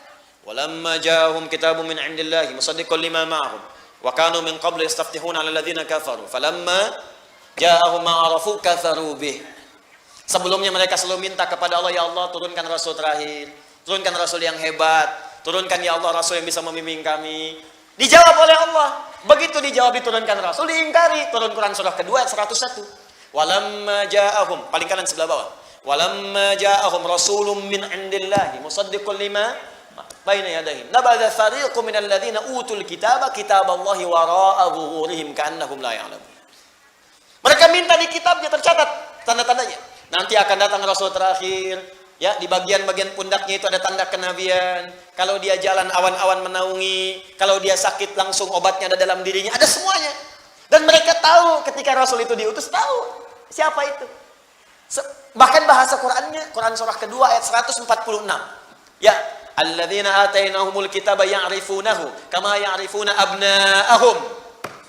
Sungguh orang-orang yang baca di kitab itu kenal Nabi Muhammad seperti mereka mengenal anak-anak mereka sendiri. Bapak kan kenal anak bapak, kenal betul. Nggak mungkin anak saya diklaim anak bapak, saya marah. Saya kenal anak saya, nggak mungkin saya ngaku anak orang anak saya. Karena tahu betul fisiknya begini, caranya begini, dia paham betul. Semirip-miripnya anak bisa kita bedakan. Ada anak kembar 100, pasti ada bedanya. Pasti ada bedanya. Nah ini kata Al-Quran, orang-orang yang tahu baca di kitab itu ngerti betul. Tahu ciri Rasulullah seperti mereka mengenal anaknya masing-masing. Tahu. Cuman satu masalahnya. Mereka merasa Nabi yang diutus ini yang terakhir bukan dari kalangan suku mereka. Fanatisme muncul. Karena bukan dari kalangan kelompok, bukan dari kalangan bukan dari kalangan sukunya, bukan dari jalur nasabnya, ditolak itu. Jadi bukan menolak kerasulannya, menolak karena bukan berasal dari golongannya. Itu. Karena bukan jalurnya dari jalur Sarah alaihissalam. Padahal tidak ada masalah dengan Sayyidah Sarah. Dua-duanya sama. Ya, Sayyidah Sarah, Sayyidah kemudian Hajar tersambung ke Nabi Ibrahim alaihissalam. Cuma mereka pengennya dari golongan mereka. Karena nggak dapat masuk dari situ, benci dengan Nabi Muhammad, bahkan ingin membunuhnya. Nah, itu maka disebutlah seperti itu. Itu puncak tertinggi kedua. Pertama menentang Allah, kedua menentang Rasul. Dah tahu Nabi itu baik, Nabi itu sempurna, disoal misalnya. Nah, itu besar itu. Ya, harus kembali ke jalan yang benar, kita doakan. Menentang Allah juga demikian. Sudah tahu Allah Tuhan yang Esa. Dia bahkan mengatakan asyhadu an la ilaha illallah wa asyhadu anna Muhammadar Rasulullah. Saya ingatkan dengan baik-baik, hati-hati dengan ini. Lantas lisannya bisa mengatakan semua agama sama, menuju pada Tuhan yang sama, cuma caranya beda-beda. Itu tingkat pertama, ghairil maghdubi alaihim. Awas, hati-hati kalau ada yang seperti itu. Kalau dalam urusan akidah saya tegas. Saya enggak peduli. Ya, Anda mau adu argumentasi, duduk dengan saya. Silakan kita bicara. Ya, duduk. Anda punya buku apa? Baca, ayo duduk dengan saya. Jangan-jangan Anda baca Quran aja belum lancar. Hah? Anda bisa mengatakan semua agama sama, dalilnya ini, baca di hadapan saya. Saya pengen tahu bagaimana cara baca Anda. Ya. Itu ada sesuatu yang salah gitu. Nah, itu maghdubi alaihim. Sudah tahu Allah yang benar, lisannya mengatakan salah. Kita itu nggak usah diajarkan toleransi. Islam itu sudah khatam masalah toleransi. Cuma di kita ada ajaran lakum dinukum. Makanya kita hormati saudara kita sebangsa setanah air yang Kristen, ya kan? Ada hari ibadahnya kita hormati, nggak usah diganggu, jangan ganggu. Ya, nggak usah sweeping ke tempat ibadah orang lain. Ya, nggak usah, jangan lakukan karena kita punya sifat toleransi di situ. Ya, tapi juga jangan terlampau heboh ya agama. Hari ibadahnya aja belum muncul, kenapa sudah pada heboh begini? Ya, kita hormati, kita toleransi, jangan sweeping, jangan ganggu, hormati mereka, mengganggu dosa kita. Tapi kalau bertanya tentang Islam, jelaskan itu keindahannya. Jelas sampai sini? Di kita khatam di wilayah-wilayah itu dan kita diminta untuk menjaga nilai keutuhan dalam kehidupan. Jelas? Nah, itu contoh yang mudah dan kadang membuat kita itu nggak sadar. Ternyata banyak sekali ajaran tayangan yang bisa membuat Allah murka. Dan itu mungkin yang menghambat doa-doa kita itu. Baca buku, salah buku yang dibaca, yang menjauhkan kita dari Allah. Ikut ceramah, salah ceramah yang menjauhkan kita dari tuntunan Rasulullah. Mendengar sesuatu salah baca, mungkin itu yang menjadikan doa itu jarang terjawab. Nggak sadar kita masuk sebuah jebakan, hati-hati, yang sebetulnya itu sudah diingatkan dari sejak dulu, cuman casingnya beda. Luarnya tidak sama, kelihatan seperti bagus tapi buruk. Itu sudah diingatkan di Quran. Buka Quran surah kedua ayat 204, paling kiri sebelah atas di mushaf. Wa minan nasi may yu'jibuka qauluhu fil hayatid dunya wa yushhidullaha ala ma fi qalbihi wa huwa aladdul khisam. Anda akan dapati di antara sementara orang yang kalau bicara kata-katanya begitu menarik. Retorikanya begitu cantik. Awas hati-hati. May yu'jibuka qauluhu fil hayatid dunya wa yushhidullaha ala ma fi qalbi. Kadang-kadang ngutip-ngutip nama Allah, ngutip ayat dipotong, ngutip hadis dipindahkan maknanya. Tapi orang ini pandai beretorika sehingga Anda tuh gak bisa bedakan ini mana yang benar, mana yang salah. Jadi punya kemampuan bicara kayak orang benar, padahal salah. Nah, itu kalau masuk ke kalangan orang awam macam-macam itu dianggap benar. Hati-hati, karena mereka juga belajar cara nyampaikan sesuatu, ngafalin Quran tapi nggak tamat tapi dipotong-potong. Jadi seperti orang hebat dan gelarnya tinggi-tinggi. Makanya ketika bicara nggak ada gelarnya yang singkat-singkat, nggak ada. Pasti yang S3, paling kecil S2, ada yang profesor. Karena itu gelar digunakan untuk menyampaikan sesuatu seakan-akan punya legalitas. Padahal itu musuh yang sangat nyata kata Allah. Nih, maghdub alaih. Awas, hati-hati. Sekarang masuk kampus, masuk sekolah. Apa ibu mau? Ibu mengandung 9 bulan 10 hari, diberikan ASI. Sampai sempurna 2 tahun, Anda merawat berpeluh kesah, keringat macam-macam. Tiba-tiba besok-besok pulang anak Anda mengatakan semua agama sama. Maghdub alaihim. Kalau satu orang dimurkai Allah masuk ke keluarga, wah itu yang paling bahaya. Jaga dengan baik. Caranya mendoakan. Ya, jangan saling tuduh dulu, doakan dulu, doakan. Kemudian pelan-pelan kita lawan dengan akhlak yang baik. Setelah itu tampilkan, di sana bikin status, ini bikin status. Di sana potong ayat, sempurnakan ayatnya oleh kita. Begitu caranya. Jelas ya? Sampai sadar betul dengan apa yang kemudian kita yakini. Jadi satu, ada aspek tauhid. Yang kedua, ada aspek terkait dengan nubuwah, pesan-pesan kenabian. Yang ketiga, ada muamalah. Ini yang banyak terjadi sekarang. Dan tanpa sadar itu bisa menghambat doa. Jadi walaupun Anda amin tiap hari 17 kali amin dalam sholat nih. Ghairil maghdubi alaihim waladdallin. Amin. Man wafaqa ta'minuhu ta'minal malaikah ghufira lahu ma taqaddama min dzambi. Siapa yang baru amin saja bersamaan dengan aminnya malaikat, maka bonusnya diampuni semua dosa-dosanya. Bonus. Tapi kenapa ampunan dosa nggak muncul? Karena tadi antara perkataan dengan perbuatan berbeda. Doa nggak dijawab, doa sulit dikabulkan karena tadi. Mungkin kalau nggak terkait aspek ketuhanan, tobat dari sekarang. Aspek kenabian, tobat dari sekarang. Apalagi nggak tanggung-tanggung, aku nabi. Nah, itu yang kita luruskan. Makanya jangan marah kalau diingatkan. Yang terakhir, ini yang paling banyak terjadi. Apa itu? Sudah tahu benar, ditinggalkan. Sudah tahu salah, dilakukan. Itu Allah nggak suka. Nih, bohong itu salah nggak? Masih dikerjakan. Oh. Baik, tambah lagi, gosip. Gibah. Curhat. curcol. Ayo kumpulin tuh semua istilahnya. Singkatnya, gibah. Salah atau benar? Udah tahu salah, dibikin acara. Dinikmati, ditungguin. Ngalahin sholat. Ngalahin baca Quran. Tuh cita-cita pengen masuk surga Firdaus. Cie-cie. Gimana memahaminya? Susah saya pahamnya itu. Udah tahu salah, diikutin terus pengen masuk surga. Ya doa aja, kalau doa sulit dikabulkan, cek dulu barangkali ini salah satunya. Kan kelihatan seperti sederhana kan? Coba, maaf, berselisih, salah tidak? Salah, masih ribut. Fitnah, salah tidak? Masih fitnah. Mencela, salah tidak? Masih mencela. Ya pantas kemudian hidupnya juga nggak akan tenang. Ini maghdub alaihim, ini skala kecil, Allah nggak suka. Kalau yang tadi yang tinggi-tinggi udah jelas itu ancamannya tinggi. Ancamannya tinggi. Ah, jadi kalau yang seperti ini biasanya pekerjaannya dua. Kalau melanggar ketentuan Allah dengan mudah itu. Pertama, awas, ini yang diancam oleh Allah dimasukkan ke dalam neraka jahanam. Dan lebih duluan dibanding orang-orang yang tidak beriman kepada Allah. Ini duluan nih, nggak banyak orang tahu. Ini duluan masuk neraka. Dan nerakanya yang paling dalam, keraknya. Pernah bikin nasi liwet? Kalau keraknya itu yang paling gosong kan? Ini yang paling gosong nih. Paling gosong. Ya, ini ancamannya tinggi. Siapa mereka? Golongan munafiqun. Golongan munafiqun. Buka Quran surah keempat An-Nisa ayat 140. Paling kiri sebelah bawah.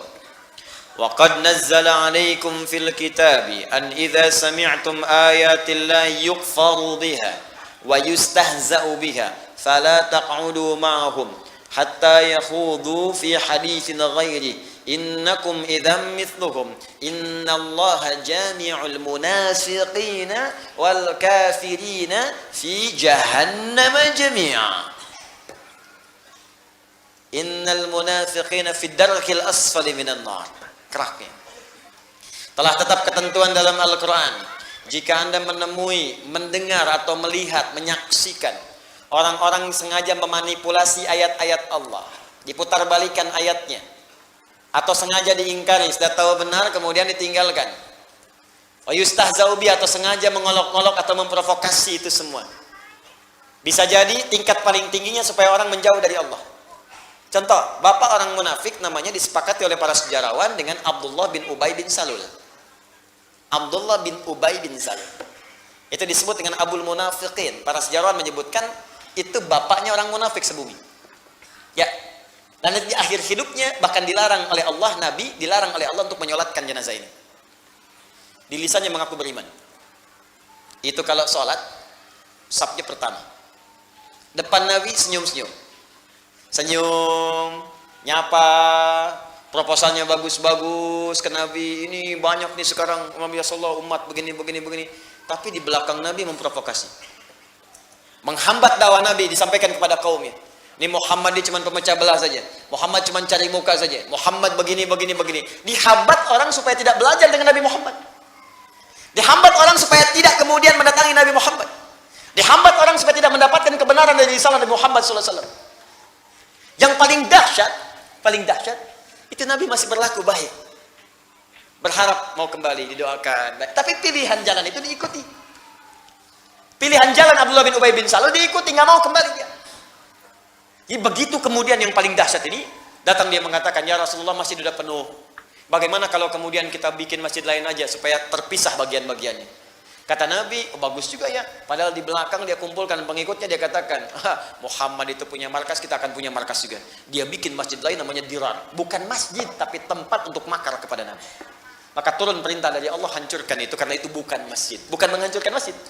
Hancurkan tempat itu, karena itu bukan masjid. Ketika mau meninggal pun, masih ingin menampakkan dekat dengan Nabi. Pengen ditengok. Dalam sakitnya, anaknya datang, Abdullah. Ini Abdullah anaknya soleh. Jadi jangan hukumi munafik satu orang itu untuk seluruh keluarganya, belum tentu. Jangan bully orang yang tidak sama sifatnya. Ya, maaf, Abu Jahal itu luar biasa buruknya, tapi anaknya Ikrimah itu Luar biasa, jenderal yang sangat hebat di dalam perang dan pembela Nabi nomor 1 di antara bagian-bagian sahabat. Nah, ketika Abdullah datang kepada Nabi, katakan, ayah saya sakit ya Rasulullah. Nabi kasih kemudian air, nih balik ke bapakmu suruh minum. Datang kemudian kepada bapaknya, bawa dilemparkan. Apa Muhammad ini cuma cari muka saja di hadapan saya? Buang. Sedih anaknya.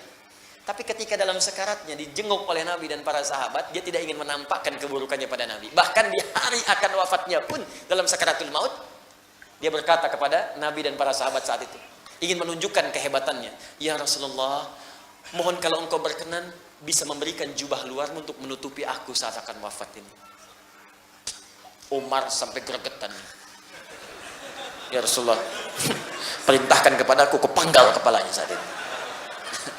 Kata Nabi, jangan ya Umar, karena orang ini nampak dia orang-orang baik. Orang nggak banyak tahu isi hatinya. Kalau kemudian kita hukumi buruk, jadi fitnah di kalangan banyak orang. Itu rumus dari Nabi. Jangan ya Umar. Cuman jubah kok nggak apa-apa, pakaiin aja. Begitu dipakaikan, sudah meninggal mengenakan jubah Nabi, tapi turun ayat untuk melarang Nabi menyolatkan jenazahnya. Dilarang oleh Allah. Jangan salatkan, la tusalli ala ahadin. Jangan salat dari salah seorang pun di antara golongan munafik itu. Dan ketika ayatnya turun, hukumnya berhukum umum.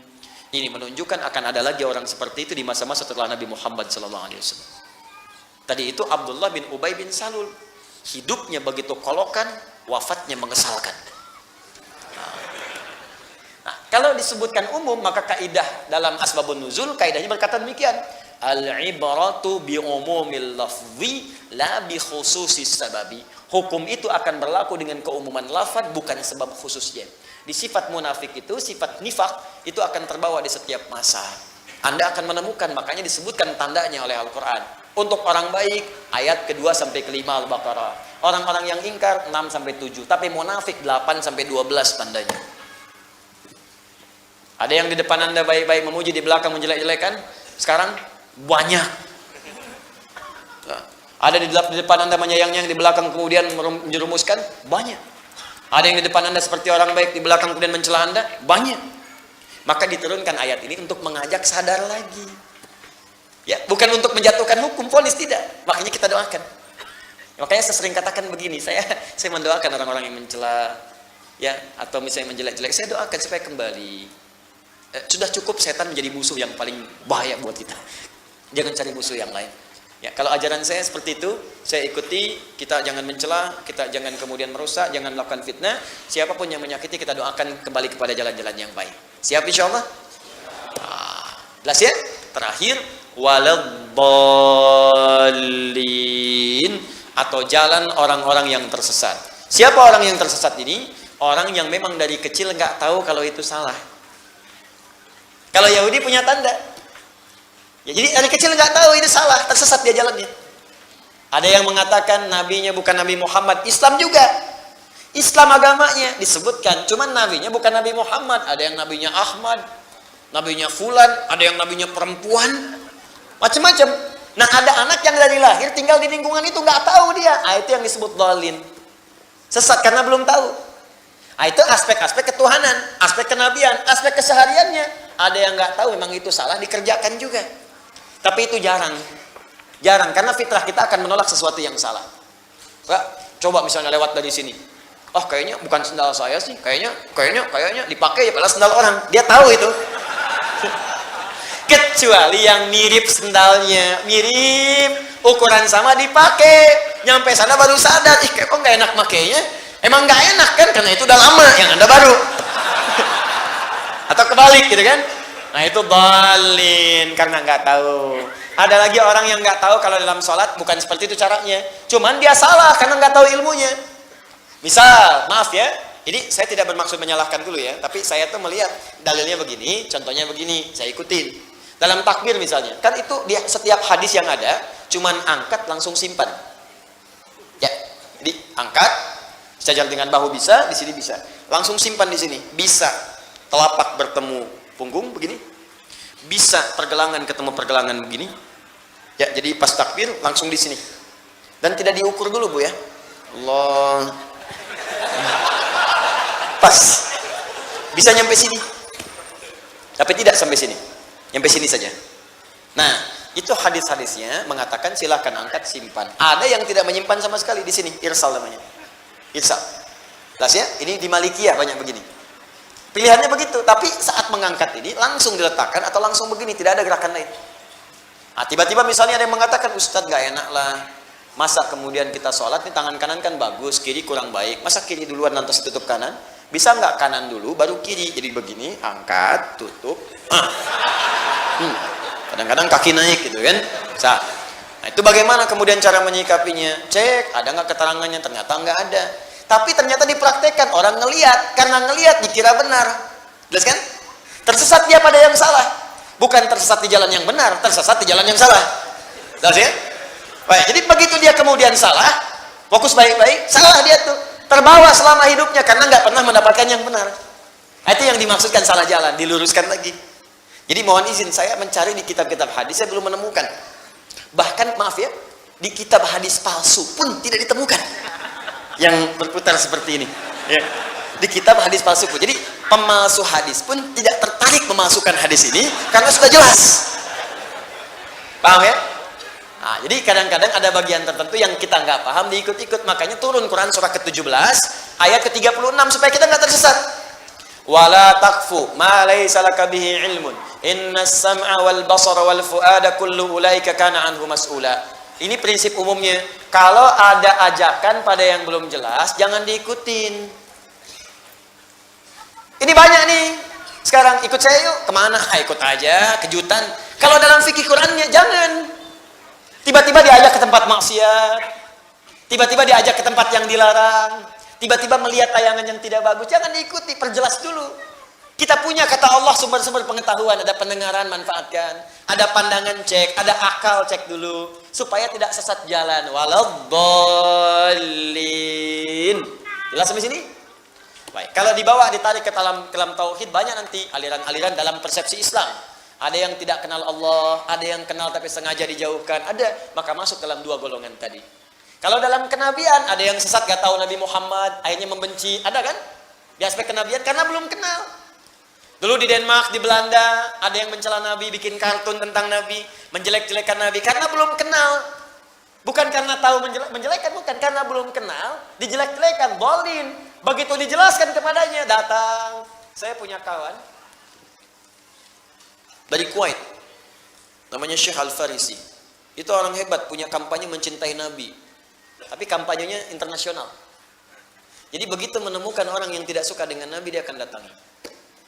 Pernah bertemu saya ke Jakarta, saya ketemu, kita ngobrol, bikin program mencintai Nabi, bagaimana share dengan di lain-lain tempat. Saya pernah diundang untuk dipertemukan. Jadi ada seorang yang pernah ingat, yang pernah mencela Nabi, bikin kartun tentang Nabi, pernah ingat? Ya, ada yang di Belanda, Arnold, ada yang di Denmark. Itu satu waktu oleh beliau didatangi. Cerita pada saya. Begitu didatangi, diajak makan malam. Tapi nggak pernah nyebutkan kalimat apapun. Nggak pernah nyebutkan tentang Nabi, nggak pernah apa, nggak pernah. Cuman beliau ngajak makan malam aja. Disambut, dijamu, makan malam di restoran yang paling enak, tempat yang paling mewah, dia ajak datang. Nggak pernah bicara apapun, ngobrol aja. Begitu kemudian, keluarlah kalimat dari pencela tadi kepada Nabi. Apa yang menjadikan Anda menjamu saya dengan luar biasa begini? Dari tadi Anda cuma bicara yang netral, yang baik-baik, jamu saya, semua difasilitasi. Maksudnya apa katanya? Apa yang motivasi Anda? Apa jawaban dari Syekh Al-Farisi ini? Kata beliau, inilah yang diajarkan oleh Nabi Muhammad yang Anda celah untuk memuliakan orang yang belum kita kenal. Langsung bengong, seketika tak bisa berucap. Lalu kemudian dia pamit pada saat itu meminjam referensi tentang Nabi Muhammad, dibaca dengan benar. Begitu kenal, asyhadu an la ilaha illallah, asyhadu anna Muhammad Rasulullah. Langsung diajak ke Mekah, dikasih haji, ketemu Syekh Sudes. Dilihatin sama saya foto-fotonya. Ketemu Syekh Sudes, kemudian sekarang jadi duta di negaranya untuk mengenalkan Islam dengan lebih baik. Itu yang tadinya nggak kenal menjadi kenal. Makanya ada kalimat mengatakan tak kenal maka ta'aruf. Tuh, bukan tak sayang, Bu. Tak kenal maka ta'aruf. Ya, karena tidak kenal itu tidak harus selalu sayang. Ibu kenal dengan suami tetangga masa sayang? Tidak. Jelas ya? Tak kenal maka maka kita berlindung kepada Allah, ya Allah, jauhkan saya dari punya sifat-sifat sudah tahu benar tapi saya tinggalkan. Sudah tahu salah saya kerjakan. Minta perlindungan setiap hari 17 kali. Tapi karena nggak dibaca dalam hati, maksudnya hatinya nggak ikut, cuman di lisan, jadi gersang. Makanya hatinya nggak terobati. Karena hati nggak terobati, walaupun sholat 17 kali baca Al-Fatihah setiap hari, nggak ada pengaruhnya. Ada yang gibah aja, ada yang baru selesai sholat udah ngomongin imamnya. Gara-gara imam nih bacaan kepanjangan. Telat saya pulang, baru selesai sholat. Ada yang kajian udah ngobrolin ustadznya, macam-macam. Padahal sedang berbuat yang baik, tapi saat bersamaan mengerjakan yang salah. Saya cuma mau tanya, sudah berapa banyak Anda membaca ghairil maghdubi alaihim waladdallin setiap hari sampai dengan malam ini? Dari sejak usia kita. Pertanyaannya, dari setiap ratusan ribu bacaan yang kita bacakan, berapa banyak yang diamalkan di situ? Jangan-jangan kita nuduh orang, ternyata telunjuk itu menunjuk kita sendiri. Bukankah saat satu menunjuk yang lain, empatnya kembali kepada kita? Hah? Coba dicek lagi. Awas hati-hati, waladdallin, atau banyak yang nggak tahunya selama ini. Sehingga banyak salahnya. Salat nggak tahu yang dibaca, ruku yang nggak tahu yang diungkapkan, mau sampai kapan? Itu skala kecilnya. Skala kecilnya. Maka dari itu, kalau orang benar Al-Fatihahnya, meninggalkan segala yang dilarang oleh Allah, mengerjakan segala yang diperintahkan, punya model kehidupan yang jelas, maka apapun yang dia minta, Allah akan segera menjawabnya. Karena itulah ditutup dengan kalimat amin, yang diartikan istajib ya Allah, mohon jawab doa-doa kami. 17 kali dalam sehari. Itulah yang dimaksudkan dalam kalimat siratal ladzina an'amta 'alaihim ghairil maghdubi 'alaihim waladdallin. Tinggal kita praktekkan. Ya. Tinggal kita bawa dalam kehidupan. Nanti insya Allah, ini saya anggap selesai bahasan ini. Tinggal kita masuk ke dalam masalah fiqih Al-Fatihah. Sudah saya siapkan kitabnya. Nanti kemudian juga nanti saya coba akan foto ini yang saya bahas. Nanti di-share di media sosial kami. Supaya masuk ke handphone Anda. Jadi saat ta'lim begini, Anda bisa buka handphone. Sekarang rubah dari bikin status, melihat materi kajian. Ya. Lihat, bacakan. Atau nanti kita copy, jadi Anda pegang. Saya insya Allah kasih yang asli. Asli, masih asli nih, bahasa Arab nih, gak ada terjemahan. Tuh. Nah. Maksud saya, kita sekalian belajar, jadi tahu cara bacanya, mengerti memahaminya, tinggal buka handphone Anda, buka tuh. Tapi kan saya Nokia 3315 Ustaz, gak ada masalah. Buka handphonenya, tempel kertasnya di situ. Kan bisa juga. Ya. Ah, nanti begitu dibaca, prakteknya gampang, tandai, kasih harokat. Besok ajarkan lagi pada anak keturunan kita. Dan kita sudah paham khatam tuh, begitu anak dewasa kita ajarkan pelan-pelan. Nah, buka halaman 17, paling kanan sebelah atas. Luar biasa. Begitu dibuka, kok kosong mah? Oh iya, lupa bukan yang itu. Indah bahasan. Jelas ya? Jadi pelan-pelan. Sepakat insya Allah? Sepakat ya, nanti yang ini saya coba bikin pelan-pelan intisarinya supaya kita bisa praktekkan. Nanti saya buatkan tabel. Insya Allah, doakan ya, doakan. Saya buatkan tabel, dari tabel itu nanti kita pelan-pelan untuk jalankan. Yang kedua, saya ingin umumkan begini, insya Allah kita baru saja rapat dengan tim di beberapa tempat untuk berusaha semampu kita sebelum wafat, nah insya Allah untuk bisa menghadirkan dan membumikan nilai-nilai Al-Quran dalam kehidupan. Ya, kita ingin umat Islam itu tidak buta Al-Quran. Kita ingin kita bisa baca Quran, belajar mengamalkan Quran, dan pulang kepada Allah sebagai ahli Quran. Sebagai kebanggaan kita untuk pulang. Cari bekal lah untuk akhirat kita. Dunia sudah banyak. Dan mau sampai kapan lagi berbuat maksiat? Ya, ayo perbaiki diri kita. Insya Allah nanti saya lihat kemarin jazakumullah khair. Saya bersyukur kepada Allah. Terima kasih kepada semuanya teman-teman. Kemarin momen yang di Jakarta Islamic Center sangat luar biasa. Kurang lebih 50.000 orang datang. Biasanya kita di Istiqlal ya 200.000 orang, 250.000 orang. Kita pindahkan itu karena memang ada sekarang sedang direnovasi ya. Semoga nanti lebih baik insya Allah. Jadi memang nggak cukup juga, saya minta maaf kemarin kalau ada yang kurang cukup. Tapi dari situ kami kemudian merapatkan dengan teman-teman. Insya Allah karantinanya nanti kita akan perluas. Nanti insya Allah tunggu kami rapat dalam sepekan ini. Insya Allah nanti akan dibuka rumah-rumah At-Taisir. Nah, jadi lebih luas lagi ya. Jadi kalau Anda misalnya tinggal di mana ingin gunakan tempatnya untuk pusat hafalan Quran, boleh. Nanti kita isikan manhajnya ya, terus kita komunikasikan. Saya ingin menyebar dengan luas. Karena kalau kita tepatkan di karantina saja, tempatnya terbatas. Dan banyak orang pengen ikut tapi kemudian juga tidak mendapatinya. Nanti insya Allah kita buka luas. Yang kedua, kalau ingin main ke sini, usahakan teman-teman kalau memang penting terkait sesuatu yang penting, coba kontak dulu, telepon dulu ke admin. Ya, kan ada tuh ya, admin kita di Quantum Akhyar, masuk ke situ tanyakan, saya kalau mau datang ke sini tanya-tanya kemana arahnya. Karena saya dapati beberapa pekan ke belakang ini ada yang sudah bawa koper, ya, bawa anaknya dibawa, sudah datang tiba-tiba nanya, saya mau sekolahkan anak saya di Quantum Akhyar Institute. Ternyata nyampe sini kan sekolahnya belum ada, ya. Terus nanti diarahkan, kalau mau buku arahnya ke sini, tanyakan ke pihak masjid, paling gampang ke masjid. Nanti di masjid akan diarahkan atau petugasnya ke sini disampaikan buku ini. Saya senang, silahkan kita terbuka, nanti insya Allah kita berikan yang baik-baik yang bisa kita mampu dapatkan. Terima kasih, saya lihat juga banyak yang datang malam hari ini. Saya dengar ada yang ibu saya tadi malah ngasih tahu. Ibu saya ngasih tahu ada yang dari tempat lahirnya ibu saya dari Menes ya. Nah, ada yang dari Menes, oh, masya Allah ya. Ya Menes, ya lampu merah, sono lagi. Dari Banten ya. Baik, berapa orang Bu? 30, masya Allah ya. Semoga lancar insya Allah ya, baik di jalan. Dan saya insya Allah memuliakan sebaik yang saya bisa, sepanjang insya Allah ibu saya lahir di sana, dan saya akan memuliakan siapapun yang ibu saya sampaikan. Insya Allah nanti saya coba siapkan ibu pergantian untuk transportasinya, disampaikan pada staf saya berapa biayanya ibu sewa kendaraan ke sini. Nanti insya Allah saya akan ganti. Kemudian malam ini saya mintakan staf saya untuk menyiapkan paket at-taisir ibu untuk pulang. Jadi nanti insya Allah masing-masing dapat satu. Ya, satu paket ya, satu paket isinya nanti ada 2 buku dan 1 mushaf insya Allah. Kemudian yang ada yang lebih jauh lagi dari Menes? Lebih jauh lagi dari mana yang datang paling jauh? Boleh angkat tangan. Dari mana Pak? Pontianak, masya Allah. Lebih jauh dari Pontianak? Papua, masya Allah. Dari Papua. Saya yakin gak ada yang lebih jauh lagi dari Papua. Ke Indonesia. Bapak dari mana? Aceh. Jauh mana Aceh dengan Papua?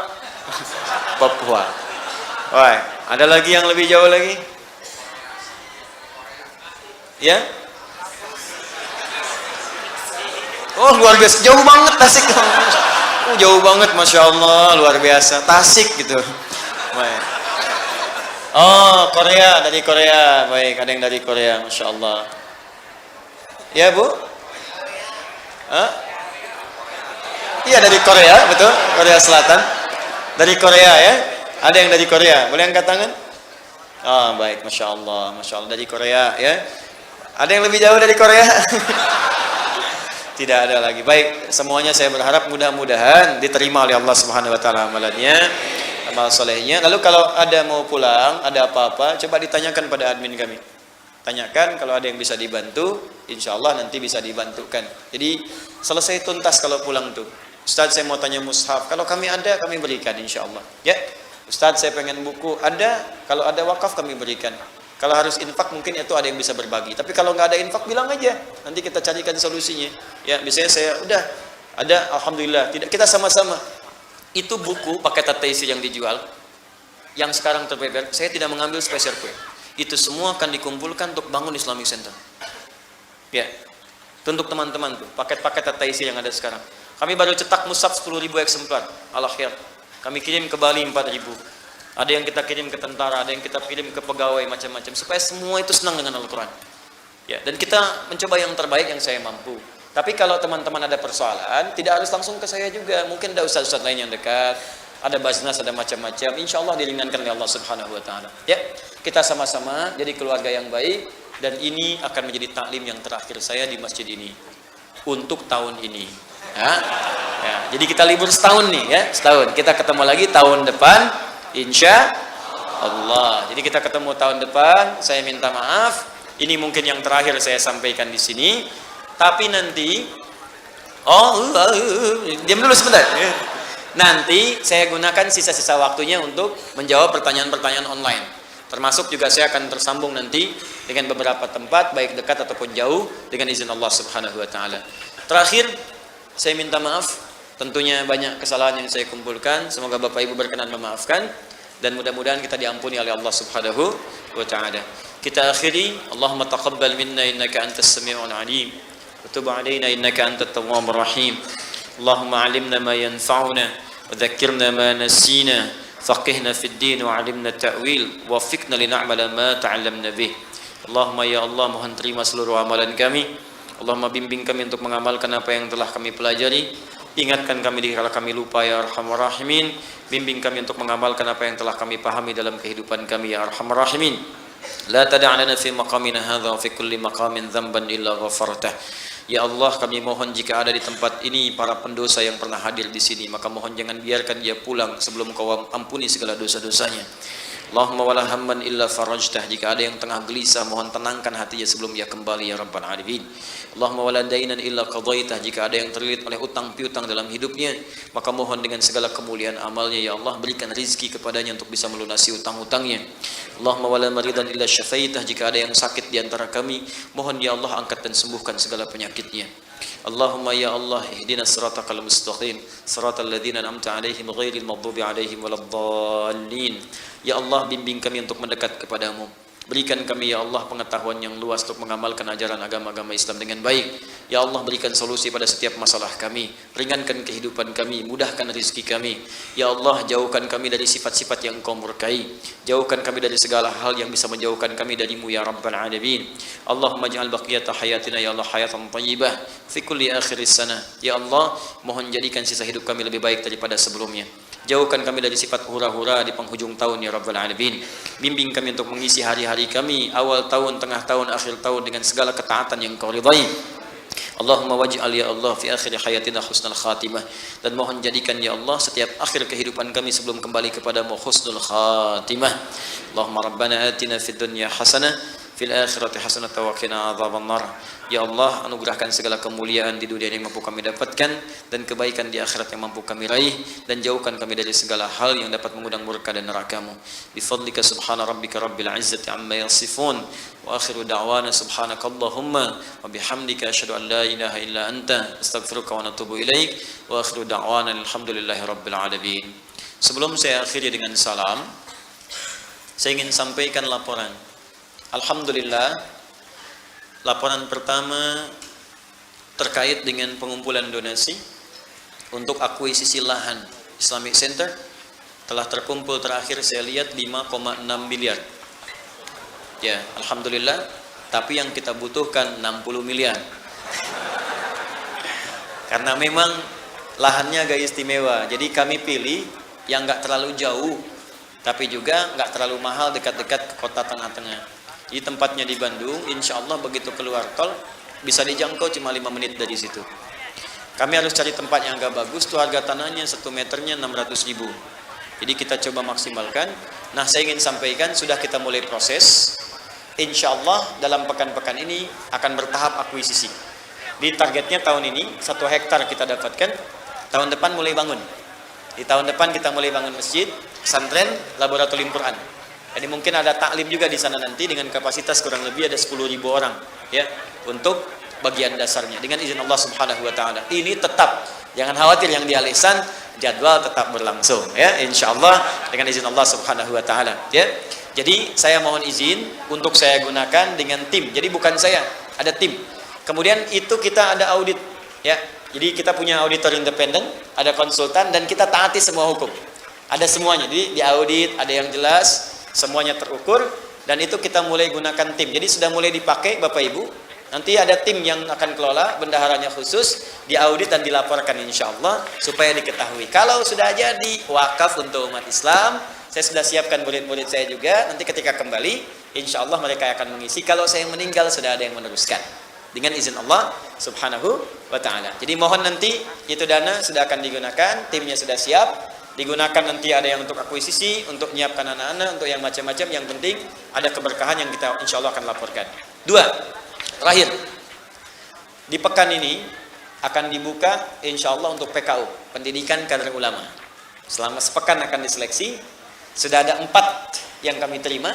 Nanti akan kami buka se-Indonesia. Itu langsung saya yang didik. Ya, saya langsung didik, saya tempatkan di tempat yang khusus. Itu akan dibina. Kalau nanti masih bisa untuk kuliah, insya Allah usianya cukup, kami akan kirimkan seperti angkatan 1 dan 2, kami kirimkan ke luar negeri untuk belajar. Ada yang di Madinah, ada yang di Kairo, di Al-Azhar, ada yang di Sudan, ada yang di Istanbul. Tapi nanti akan tinggal dulu dengan saya di sini. Mungkin yang baru ini angkatan ketiga akan ada ikhwan dan akhwat. Akhwat juga khusus, nanti ada khusus. Saya sudah berkoordinasi juga dengan para masyayikh, termasuk juga dengan guru-guru yang akhwatnya, itu nanti bisa mendampingi. Saya tunggu dulu keputusan dari mereka, setelah ada, baru kemudian saya buka untuk yang akhwat. Tapi yang ikhwan, insya Allah, mungkin besok akan mulai diumumkan, dan kapan tesnya akan disampaikan, kita akan buka. Nanti kalau kualifikasinya masuk, silakan daftar. Itu insya Allah kami yang akan, dengan izin Allah, Allah berikan, akan mencukupi semua akomodasinya. Nanti tinggalnya, makannya, kebutuhannya, nanti kami yang akan penuhi dengan izin Allah Subhanahu wa Ta'ala. Di Anda tinggal datang belajar saja. Kalau nggak serius, saya pulangkan lagi. Ya, baik. Terima kasih. Assalamualaikum warahmatullahi wabarakatuh.